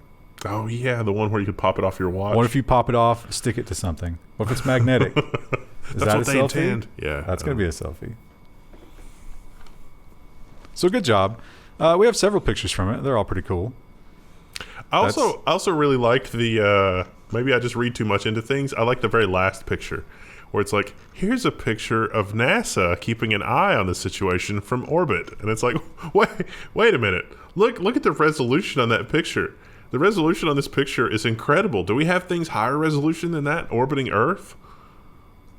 Is there because of the no atmosphere, can you get a lot closer on Mars? Astronomer engagement challenge. I mean, you can almost like count the number of gears and stuff on that. Which I'm sure they have. Yeah. There's definitely someone tasked with that job, keeping track of the number of gears. And you know who else might not be going all the way to Mars, but will be going into space? And as we talked about last week, not alone, but your window has closed. Krista, you cannot go with him. I'm sorry. Oh, what a bummer that is for me. And I know that you'd already put money aside for this. Yeah, all of the monies. Seat on Bezos-backed spaceflight sells for $28 million at auction. Remember when we were talking about it being like $4 or $5 million? Well, I think the bidding opened at a much 4.9. So that was some hot bidding right there. Yeah. Now we don't know the name of the person yet. They say they will not release that, but they will in the coming weeks. Maybe they have to actually get the payment first. Yeah, probably. Please be Elon Musk. Oh my gosh, that would be so funny. Yeah, and then we just tell them they can't come back. Well, we talked about what if Elon went and just started sabotaging everything. Yeah. It wasn't this mission, but it was one of the other missions. Is like Simone Yetch was trying really, really hard to get on the civilian mission thing or whatever. It's probably not her at 28 million, but Yeah, it's definitely not her. I don't know. She just wants to go to space real bad. Yeah, so do I. I have no interest in going to space. There might be a black hole out there. There definitely are. I mean, they're hundreds light of millions years of light years away. Yeah, you might freak out just staring into the inky black void. Yeah, something about that. I don't think I could do that, but just like. You don't know that your hand is moving, but it's slowly reaching for the airlock button. It's like, I want to be a part the call of the void. Yeah. Well, I think we talked about this last week, right? McDonald's getting into the whole AI drive-through thing. They want you to talk to a robot when you're ordering. They want your license plate to be read so that they can track it. They want to tie that to your credit card. It's basically just the most terrifying thing you can imagine in a drive-through. And they said, you know what? Let's test this in the Chicago area. But they might have forgotten to check the local laws. McDonald's AI drive-thru bot accused of breaking biometrics privacy law. So remember the first version of this that used people's license plate data. And I think that actually made it kind of far in the process because license plate data was like, oh, well, that's observable publicly. That's probably okay. But this is using voice recognition and maybe face recognition and some other stuff they haven't disclosed. So they have to disclose it. Because also there's the Illinois law, which makes it very lucrative to pursue these kinds of lawsuits. And I think Illinois is one of the very few states, like maybe California and Delaware or Connecticut, that actually has rules about this kind of stuff. Because if you remember the facial recognition, like the black people that couldn't get in their buildings. Yeah. That kind of thing was going on. So they're like, nah, we need to fix this. And how do the McDonald's lawyers overlook that? It was there. It's there in public. Like the law. I think they were. That's what I was saying about like the license plate. It's like they were successful with the whole license plate thing because people wigged out about that because it was like, oh, you can see the license plate from public, and I think they were thinking, yeah, this is different. Biometrics. Yeah. Bio. That's the important part there. Car, not biological. I don't understand why they don't just make this like they do with their indoor menus where it's just a screen and then you can go through the menu and pick what you want. Touch? How amazing would it be if you could print out a QR code for the things that you commonly order for drive-thru and you could just hold it up as you drive through and it automatically registers what you want? I think actually what it's going to be is your commonly ordered stuff is just going to be on there, like Amazon. It's like, oh, hey, do you want what you had on Thursday? It's already made. It's already in the bag. Just click this. We've ordered so many toilet maintenance kits here that Amazon is really pushing hard to subscribe and save for replacement ballast things. But Chris, I disagree. I hate the idea of a touchscreen in a drive-through. I mean, it would probably be annoying because you have to lean out of your car and then you have the issue of like the rain to deal with. But. You have to touch something other people have touched. Also, yeah, that's the thing that disgusts me about it. Well, also, as someone who drives a tall truck and a little low-slung car, I can't use ATMs like that. I have to get out. Oh. So you can't think about a big commercial truck, and a lot of those guys are gonna be going through the drive-through too. Also, just the amount of feces that is gonna be caked on that screen. But you use the Panera one. In the before times, we used the Panera self-order. That was indoor. Yeah, that was inside. But it's still probably caked in feces, right? They did actually have, Probably. if you notice, they had the wipes right next to it. So you could wipe it down before you started if you want. And that was in the before time. You know what I need? A wipe isn't going to do it. I need a vat of boiling water. I need to watch it be submerged in that every time and come back at that. Then I would feel satisfied. We'll be able to do that with lasers before too long. Although think about what a nasty stew that would become after a couple days.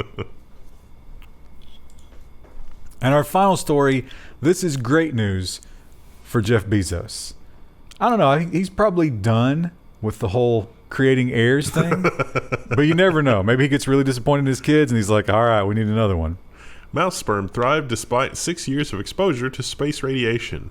So they did a control group on Earth, and they did some exposure and then a lot of exposure in space, and everything seems healthy. There doesn't seem to be any genetic damage. However, the article does concede that a lot of damage arises from water being split into hydrogen and oxygen in your cell from high energy cosmic rays, and because these things were all frozen, there was no water for that to happen to. Also, asterisk, they mentioned specifically mouse sperm.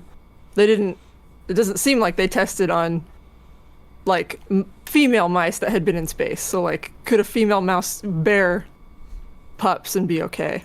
Yeah, the egg is much, much larger. That's true. Yeah. You definitely. Do any mice live 6 years? And even if they did, are you going to take care of them for 6 years on the space station? So, yeah. What we got lined up for Friday? Friday's nonsense and whatever we didn't do yet, which is security. Do we do security? We haven't done security yet. All right. We've done government, social, AI, robot, and government. Security nonsense. Are you going to binge another drink? Yeah, probably. Yeah.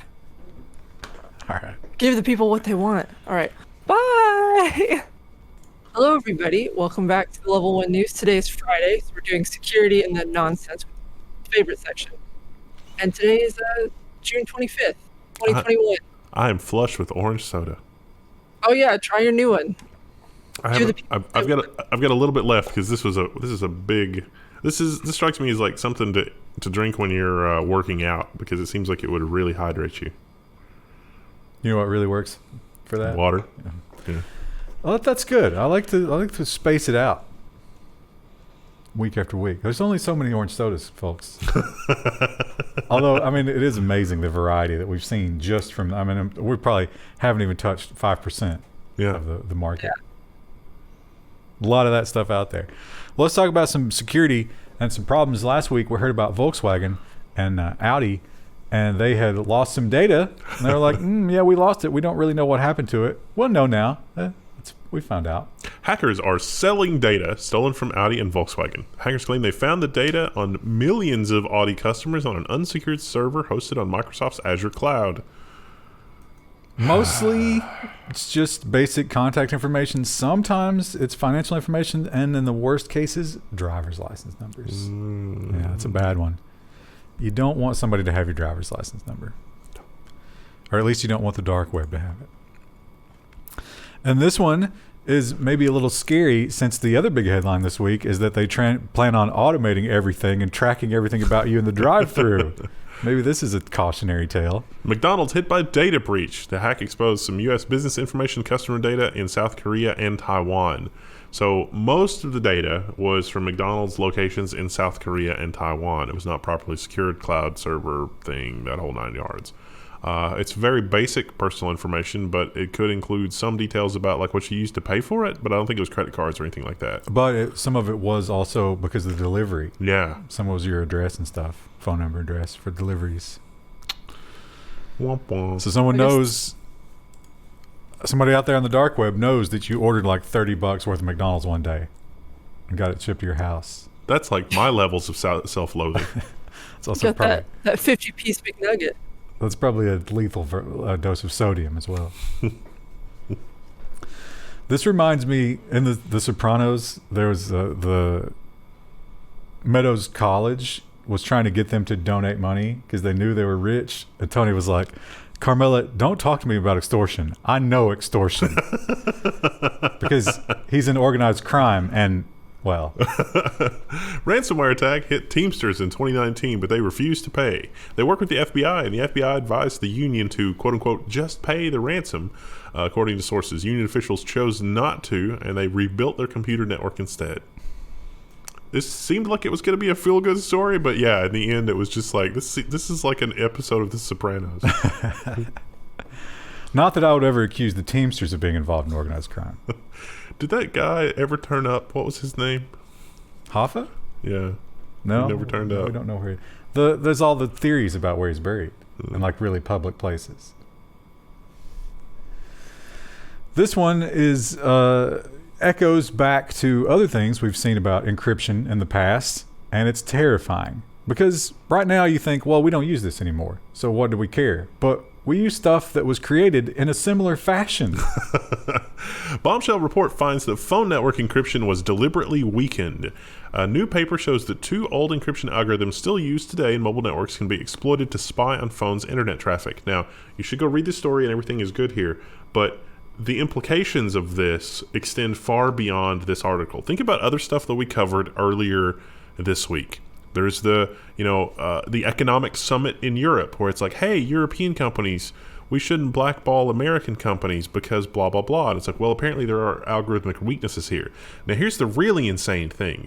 This is literally what we are accusing Huawei of and, backdooring and making it very bad. What, Krista?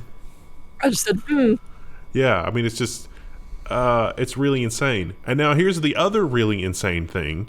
The OPM hack was because of a similar weakness. The elliptic curve encryption, which the RSA was allegedly paid $10 million to make the default algorithm, was weakened in a very similar way to these. Do we really need to connect the dots for you here? All of this blew up in our face. Yeah, it was probably, Russian or Chinese people, pointing out the hypocrisy of doing this with the OPM hack, because that was probably state sponsored, but we did this to ourselves. So this wasn't a smoking gun per se, but these guys sort of simulated the creating other ones of these with random numbers, and they said that in 1 million tries, they simulated it 1 million times, they didn't get one anywhere near as weak as this one. So it seems like a lot of work went into finding the worst possible string to deliver here in order to cripple this, but to make it look like it was random. It's the elliptic curve algorithm all over again. This is the same playbook since the 80s. And also, when they're like, oh my gosh, we need more access to your iPhones, it has the same kind of weaknesses, no doubt. It's not super easy, but it's not impossible. The encryption is not as strong as you think it is. It still requires a little bit of work to get into, not zero work. And that is how badly it can be exploited when it requires a little bit of work versus zero work. Dangerous times. I can't warn you enough. But you're saying dangerous times. The dangerous times started in what, 2004? Yeah. Well, no one knew. Some of that stuff, some of the OPM stuff goes back to like the 90s. I'm talking about this in particular, though. Oh, yeah. And, I'm sure there was probably so much spying that went on there. Yeah. Props to them for never revealing it in a court case or anything like that. They held that close to their chest. Yeah. That was pure spying, right? That was so much parallel construction. So much. Or maybe they didn't even give it to law enforcement. Yeah, could be. Maybe just pure. I mean, it's being used by the Five Eyes people for intelligence. I mean, that was Snowden's big leak. It's like, this is going on right now. We can spy on encrypted traffic. How are we spying on encrypted traffic? Well, the algorithm's weaker than a wet paper bag.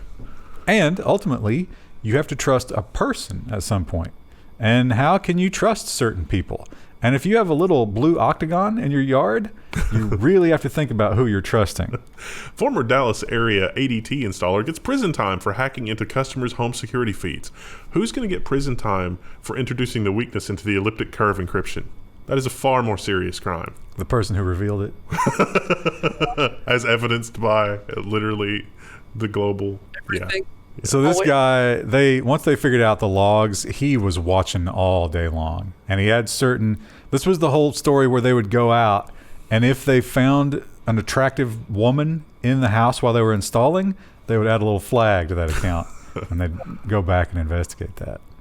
Who has internal? I mean, I can understand having a security camera inside your house in like the entryway, or like, you know, on windows that are adjacent to your porch. But like, you know, the area that you live in, you wouldn't have like cameras in the bathroom or like your bedroom and stuff. Well, apparently, according to this story, apparently it's hot single moms who have those. Yeah, they say they're in there. She's mentioned that they were in her bedroom and that this guy saw every move. So, yeah, I mean, don't do that, but some people do. Southwest Airlines had a little bit of a problem, and as usual, well, I guess not as usual because we had the whole Boeing thing, but usually when this kind of thing happens, it's not always the planes. It's the ticketing system. The ticketing system is the problem there. Maybe we should build an airline ticketing system that isn't terrible. What a level of masochism. Southwest Airlines cancels 500 flights after a computer glitch grounds the fleet. This is from Reuters. So this is like 3 days of cancellations, ultimately. And apparently there's a huge spike in air travel right now because people are like, feel like it's okay again, I guess. Ready to be done with this. Yeah. I heard Southwest is like one of the better airlines. Is that true? I mean, obviously, maybe not now, but it seems to come and go. Like some airlines that people loved 10 years ago have now fallen out of grace. So I don't know what's current. I'm sure there's YouTube channels that just do constant airline updates and take flights. Right now, so, Southwest is the best or Southwest is the worst. Christy, your audio is really bad today. Can you maybe try to reposition yourself or something? I'm literally right on top of the mic. Yeah, it's not good. Maybe it'll get better. While we talk about Android messaging, they're a little bit late to this party. A little bit late. But they finally made it. The Android Messages app now offers end-to-end encryption. Woo! But it's only available in one-on-one conversations. You can't do the group chat, can't do the Signal thing, and it's probably not super well implemented. But it's there. Apple can't brag about that anymore. And I think you alluded to this in one of the previous episodes, and it is a terrifying reality. We're not there yet, but at the same time, how much research and how much technology exists here that the public's not aware of? Yeah. Because that's always how it happens with this kind of stuff. Yeah. Reuters says, this is not science fiction, say scientists pushing for neuro-rights. Scientific advances from deep brain simulation to wearable scanners are making manipulation of the human mind increasingly possible. Remember blipverts? It only makes a small number of people's head explode when they see that, what if you could send somebody a sequence of radio waves or flashing images or whatever and make them crave orange soda? How long do you think before advertisers would exploit that? Well, they kind of have that. I mean, they've figured out how to control our emotions. Yeah. This is just a much more direct feed into the brain. Yeah. Yeah, that's terrifying. That's the old tinfoil hat, right? The tinfoil hat is very valid in 2021. Especially when Musk gets Neuralink. Like, how much would Unilever have to slip Musk in order to have him deploy a patch to revise some thinking on some products? And we know that he has no qualms about manipulating markets and stuff like that. He'll do whatever he wants. Just look at the power that I wield over the Doge. Well, Christy, you brought up the California wildfires. It is that season. 'Tis the season to burn down California. And what can we do about it? Well, this is an adorable solution. How an army of goats could help prevent California wildfires. By eating everything that's combustible. So this is a service, and we learned about the ducks recently. Remember the ducks? Yeah. There are people who have just giant swarms of ducks. They'll bring them to your property, and they'll go through and eat all the pests. The goats will do a similar thing, but it's the green stuff that they eat. Yeah. They're apparently no substitute for chainsaws and like a crew going in to clean out all the stuff that could catch on fire.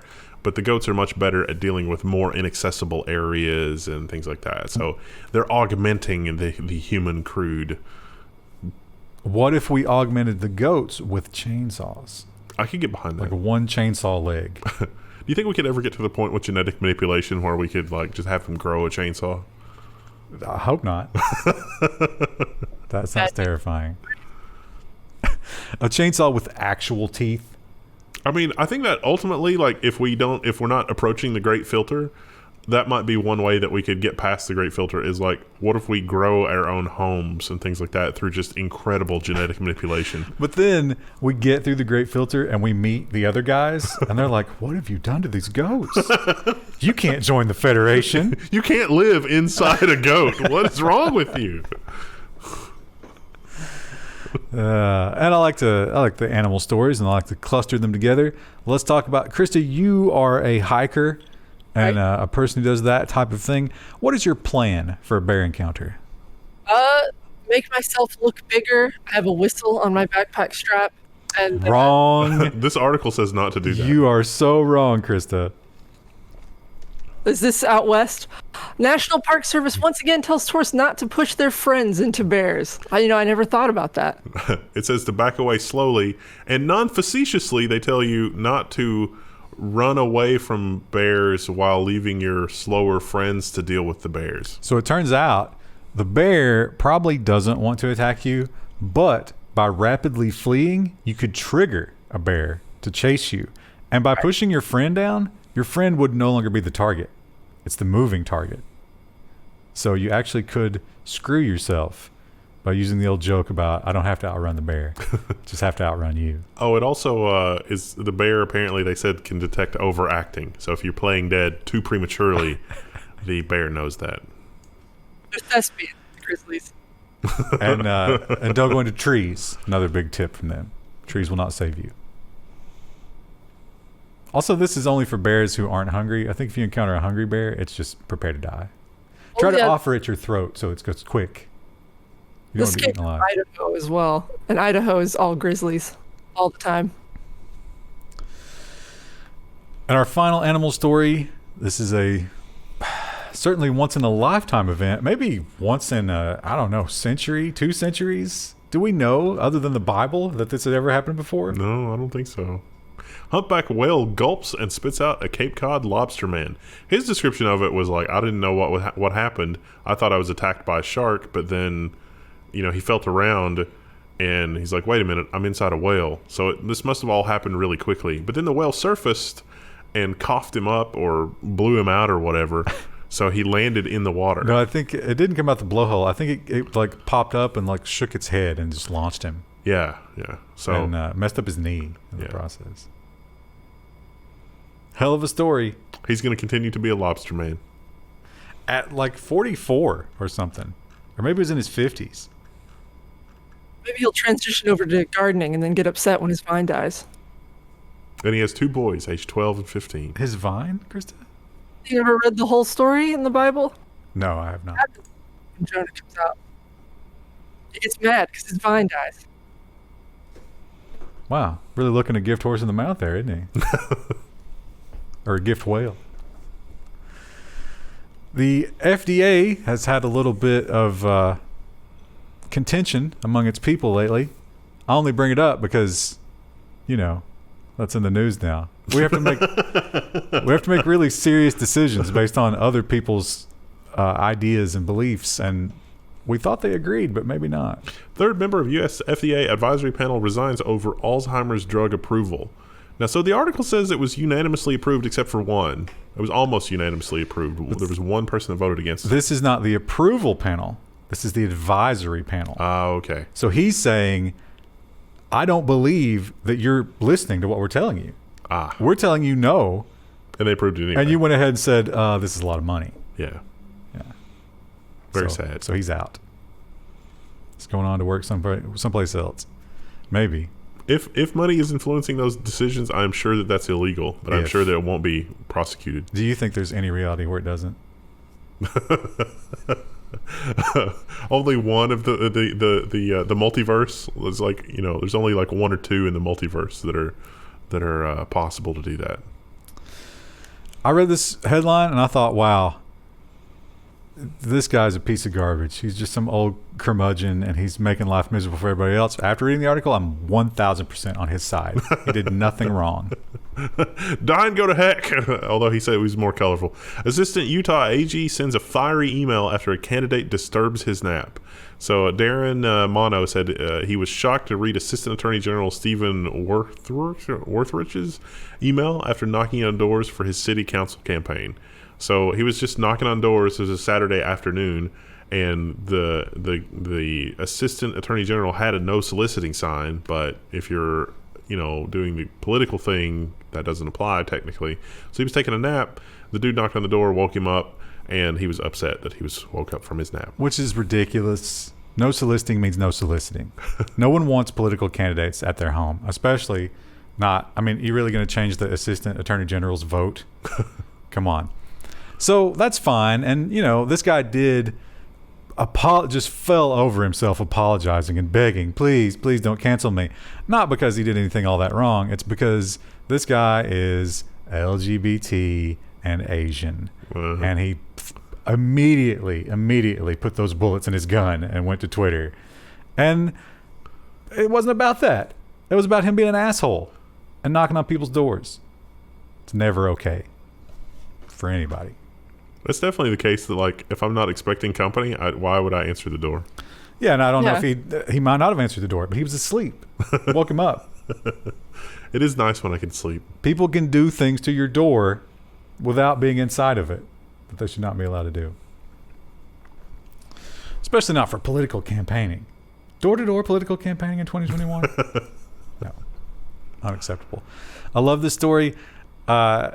This is, I guess, probably the most famous soccer player in the world right now. Yeah. Ronaldo. Yeah. And he set a bit of a trend, and other people started doing it. And as soon as that started happening, they were like, no. The alarm bells were, just ringing out at, well, I guess this is UEFA, which is different than FIFA? Yeah. Do you know that? No. Anyway, they have these press conferences, and as you can see in the picture, a lot of advertising at the press conference. You actually pay to get your products in there, which is why this cannot happen. Euro 2020, UEFA warns teams could be fined if they move drinks at news conferences. So there was Coca-Cola. There were 2 bottles of Coca-Cola, and this particular star was like, no, don't drink that. Drink this. It's water. And he had his water bottle with him. And that sparked some copycats. So there was a Muslim soccer player who took beer off the table. He didn't make a big deal about it, though. Heineken. Well, this guy, I don't think he did either. It was just sort of like, oh, hey, water. And then another guy did the water thing as well later on. It's like, by the way, don't do that. Those are sponsors. It is kind of funny how, like, oh, hey, little kids, if you want to grow up to be like Ronaldo, drink Coke. No. That's actually the opposite of what you want to do. Yeah. And he's being honest about it. Can't really blame him for that. Yeah. Although he gets a lot of that Coke money is going right in his pocket. Right. So, yeah, maybe a little hypocritical there. I don't know. Well, NFTs. I don't know if any of you noticed. Actually, I do. None of you did. We tried to launch a little NFT. I think that is a very important lesson in humility, and we should observe it as such. It's very good. The artist actually is the one that suggested it, but it's fine. Yeah, but it would be what moves that needle is our popularity. Yeah, and that needle is hitting right on the peg. It's just going nowhere. Well, a lot of the people, when I posted it on Twitter, they were like, "We're not interested. Never do this." I get it. I hope that this fails at the same rate. Please, God, let this fail at the same rate. CNN announces it's going to auction news NFTs. A brand new vault is going to include some of the biggest moments of the past 40 years. There's a link to our NFT below. Talk about an inexhaustible supply of nonsense. They can just go back to any headline in history and just generate money. What do you think the top ones would be? Clinton. What is the definition of is? But you're not going back far enough. Like, what about Hiroshima? That'd be a big one. Yeah. I'm trying to think of absurd meme stuff that happened and less like Hiroshima type stuff. Oh, I bet a lot. How about Kofefe? That one's even more recent than what's the definition of is. All the Trump stuff will be super popular for the anti-Trump people. I want that picture of Mark Zuckerberg smothered in sunscreen in NFT. I'm sure that was a headline somewhere, right? How ironic that Trump will continue to generate revenue for CNN. Oh, goodness. And one thing about politics that we've seen more and more these days, because the copyright cabal, that Pandora's box has been opened up, and it works in both directions. So people like Trump, he had a situation like that, didn't he? Where he used somebody's music, and they were like, no. Never never use our music. But it's not just politicians anymore, because now people other than politicians are becoming so powerful. Roger Waters burns down, quote unquote, powerful idiot Mark Zuckerberg's request to use song. So this is one of the last surviving members of Pink Floyd. And the song is Brick in the Wall. Yeah, well, they wanted to use the brick in the wall to advertise Instagram, I guess, because the Instagram stories are like another brick in the wall. And he's like, no. Are you insane? No. I would definitely agree that Mark Zuckerberg's idea of how Americans should live and how they should behave definitely aligns with "we don't need no education," because he doesn't want us to be educated. That's the last thing he wants. He wants you dumb and staring at that screen all day and buying stuff, and also being generally unhappy. Yes, that's very important. Yeah, jealous. You must be jealous of the fake lives that are happening around you. In Pakistan, we have an interesting story that has to do with police corruption, blatant police corruption. Pakistan police detained 19 people after being denied free burgers at the Johnny and Jugnu, maybe? Jugnu. They was like, hey, we're police officers, you should give us burgers. And they said, nope. And then it turned into a big thing. And actually the police officers ended up being arrested only after it was, blatantly apparent that it was like a horrible corruption. They spent like 12 hours in custody? Yeah. Everybody in the store, and they were mostly young people, fast food workers. They just locked the store. So that hurt their business as well. Yeah. 12 hours. Although the new ad campaign writes itself. Freedom burgers. Or, fight the corruption. Risk felonies for these delicious burgers. If I did that commercial, it'd be like the two cops, and it's like, oh man, we should get the burgers. It's good. Oh, I don't have any money. I don't either. And then they just draw their pistols. End of commercial.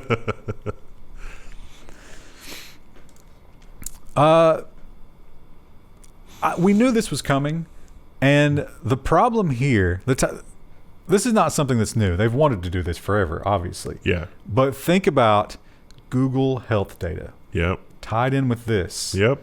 Oof. Yeah. Biggest health insurer plans to deny ER bills if it doubts that you had an emergency. United Healthcare delayed the policy's rollout, but experts worry about a chilling effect. So the policy's been delayed, but basically it's like, that wasn't really an emergency. You didn't need to go to the ER for that. And by law, they have to take care of you in an emergency room. But they're just saying that, we looked at that. You having a toothache was not a reason to go to the ER. So we won't be paying any of that. Or a kidney stone, or an anxiety attack that you mistook for a heart attack, or, anything like that. I regret going to the ER for a kidney stone. Well, but you didn't know what it was at the time. I should have just suffered. But you didn't know that at the time. And, expecting laymen to know every possible thing that could be going wrong with their body and then not getting medical care, that's ridiculous. That's more of an assassination for the American healthcare system. That's like, if I expect any level of healthcare, I should just not. Yeah. The FCC, how much money did they earmark? Billions, right? Yeah. Billions of dollars for the whole subsidy thing, so everybody can get broadband, even though, as we saw on that one map, it's not even available in most of the places that need it the worst. And as usual, they have built a system that is so bad, it's literally unusable. Some people can't get the FCC subsidy because the word street isn't the same as ST period. The ISP's data must exactly match the FCC's, or application's data is rejected. Now, the FCC did provide helpful documentation on these edge cases would be a problem. This is not anything they didn't anticipate. And of course, the ISPs didn't bother to implement it, which was probably by design. You think if you get rejected now and you resubmit after they fix it, are you still going to be rejected because it's already been flagged? It's going to be a nightmare. Yeah, it's going to be a Kafka-esque bureaucracy in an effort to get fewer and fewer people to take advantage of the program in the first place. The housing market continues to be on fire and insane. We know about Canada, we know about California, we know about Texas, but I don't know if we knew about Sydney. Yeah, this is surprising. What a big jump in prices. House with no kitchen or toilet in Sydney's southeast sells for $4.705 million at a big auction weekend. So they had originally bought this house for $1 million in like 2005. Look at that palace. And they had gutted it in order to renovate it. And they've started some renovation. Like I can see some drywall there. Like they're making some progress. Looks better from the outside. The person that bought it is going to tear this down and build something else. But yeah, that's $4 million. I've heard this. Like, I think that's why the tiny house movement is popular in Australia, because they're real estate. But this is not even about the house. This is about the land. They don't care about the house. It's so hard to hear you, Chris. I don't know when you're done talking. Sorry. So, UFOs. We now have a date. June 25th. Oh, wait. That's that's this day. Yeah. So, by now, you all should have seen what these guys saw. The secrets should be revealed to you. You can go and look them up right now. I'm sure we'll be talking about it next week. Yeah. Something is going on. UFOs threaten national security, U.S. politicians warn. Some members of Congress were given advanced details about the Pentagon report, which is scheduled to be released on or before the 25th of June. I'm not really confident in anything that Congress has to say because we had the one guy thinking the Forestry Service could help us with the orbit of the moon. Some people were saying that was obviously he was being facetious. I don't think so. I don't know. But they did get a couple of quotes. So some people have seen this, and they didn't give any concrete details. I don't think they're allowed to, but they did say, here's a quote: "I did learn things that were certainly new to me," which could be almost anything for lawmakers, right? Yeah. So we'll see. Don't have long to wait. You guys don't have to wait at all. One of the quotes there was also like, "This is at least 50 years ahead of us, maybe 1,000 years ahead of us." But when some smart people saw the Wright brothers fly, they said it would be at least 100 years before that was useful. They brought up Putin. They were like, what if this is just Russia? And one guy's quote was, "If Putin had this, we'd all be dead." Now, a lot of people say that NFTs, it seems crazy that they're as popular as they are. And a lot of people just sort of smirk and they say, yeah, because it's money laundering. Because no one would actually buy this. It's stupid to buy this unless you just wanted to put money in somebody's pocket where it wouldn't be legal to do so otherwise. Who wants to send money to Level 1 where it wouldn't be legal? No one. No, we've learned no one. Well, I'm enjoying this mighty bounty of alcohol and orange soda. Thank you very much again, Morgan. In many ways, it's more exciting than just money. Yeah, that's true. But in one critical way, it's not. But anyway, I just bring that up because, some things could be used to launder money. I'm not saying that they are, but they could easily be. Hunter Biden's art will soon hit the market for up to $500,000 per piece. That's according to his art broker. They're going to range from $75,000 to $500,000. And this is totally not anything that we should look really closely at. Now, Krista, they've pointed out Hunter Biden has no training in these kind of paintings and has only been doing it for a couple of years. He's a folk artist, self-taught. $500,000. What I was really disappointed by in this article, there were no photos of the painting. Yeah.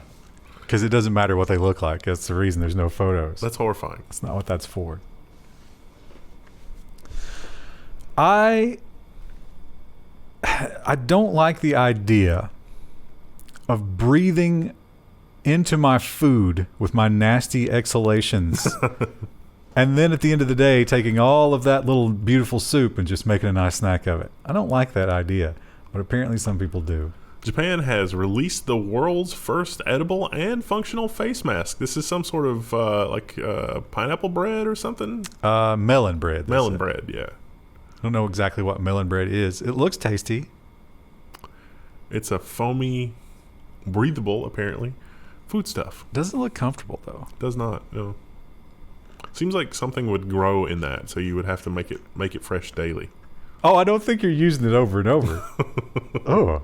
I mean, it is bread. I feel like that would break your face out really bad after a day of wearing that. Yeah, because there's going to be sugar in it, right?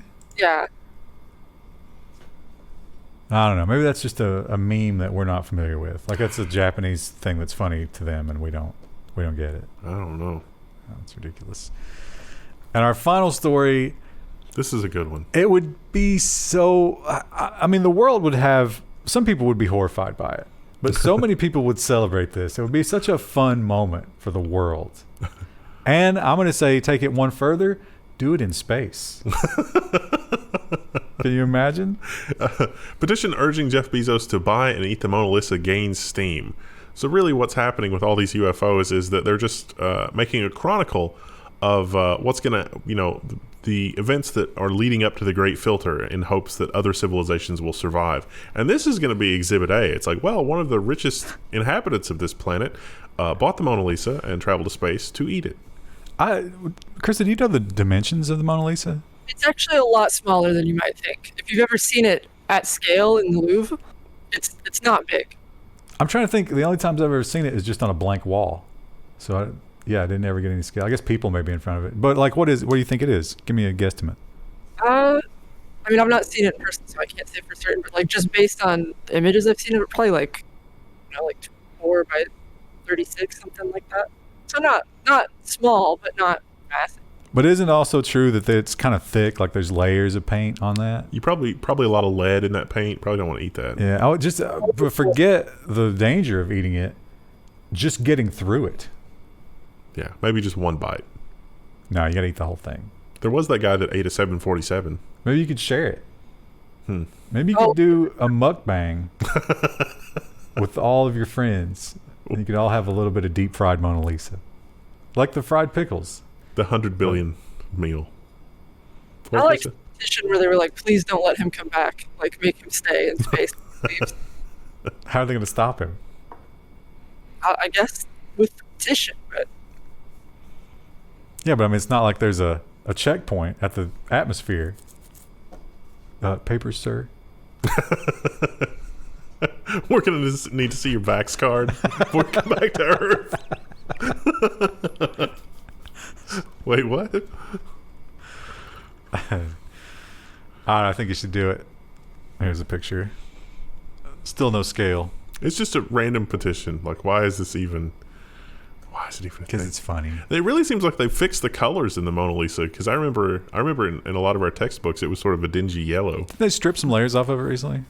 There's a whole industry about that for art history, about how you maintain and clean and do that kind of thing for old paintings. And even when you photograph them, photographing them at different times of the day or with a different light kit can totally change how it looks. So it's really not a replacement for seeing it in person. How about the fact that we've made it to the end of the news and all of a sudden, crystal clear audio? I'm trying to really loudly speak, which might be coming across so weird good right now. Yeah, it's great. Yeah. It's amazing. We really got to set up our own server for that. Yeah. Some people have suggested, what was the name of it? I'm sure they'll suggest it again. Yeah. There'll be 18 different ones and we won't know which I keep putting it off thinking it's next week Chris will probably come back. And then it's and I haven't, this computer really needs a lot of upgrades and maintenance and stuff because things are way better in the software department. OBS is way better. And I haven't. I need to do some artwork too for the set. We need to do a lot of things. Yeah. All right, I'm trying to find a picture of it in scale. I can't find it. Morgan again? Oh, thanks, Morgan. For this. This is a lot of stuff. It's very generous. It's a buffet of drinks. I'm going to put these in the fridge for next week. What's that little jar? The little glass one. This one? No, it's on the other. It's in between the buy and that thing. What is that? Noisemaker. Do not eat. And also, this Deep Eddy orange something. That's a shot of something. This is just pennies in a glass jar. Yeah. What were you thinking?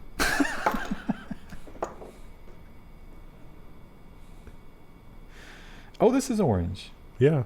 Is this alcoholic? Mm-hmm. As far as I can tell. Down it. Chase it. It's Friday. Crazy stuff we got going on here. Maybe for the live stream. Are we doing live? Or for tonight sometime. I'll be out. Twitter. Chris is not going to be here. Yeah. All right. Chris, anyway. Bye.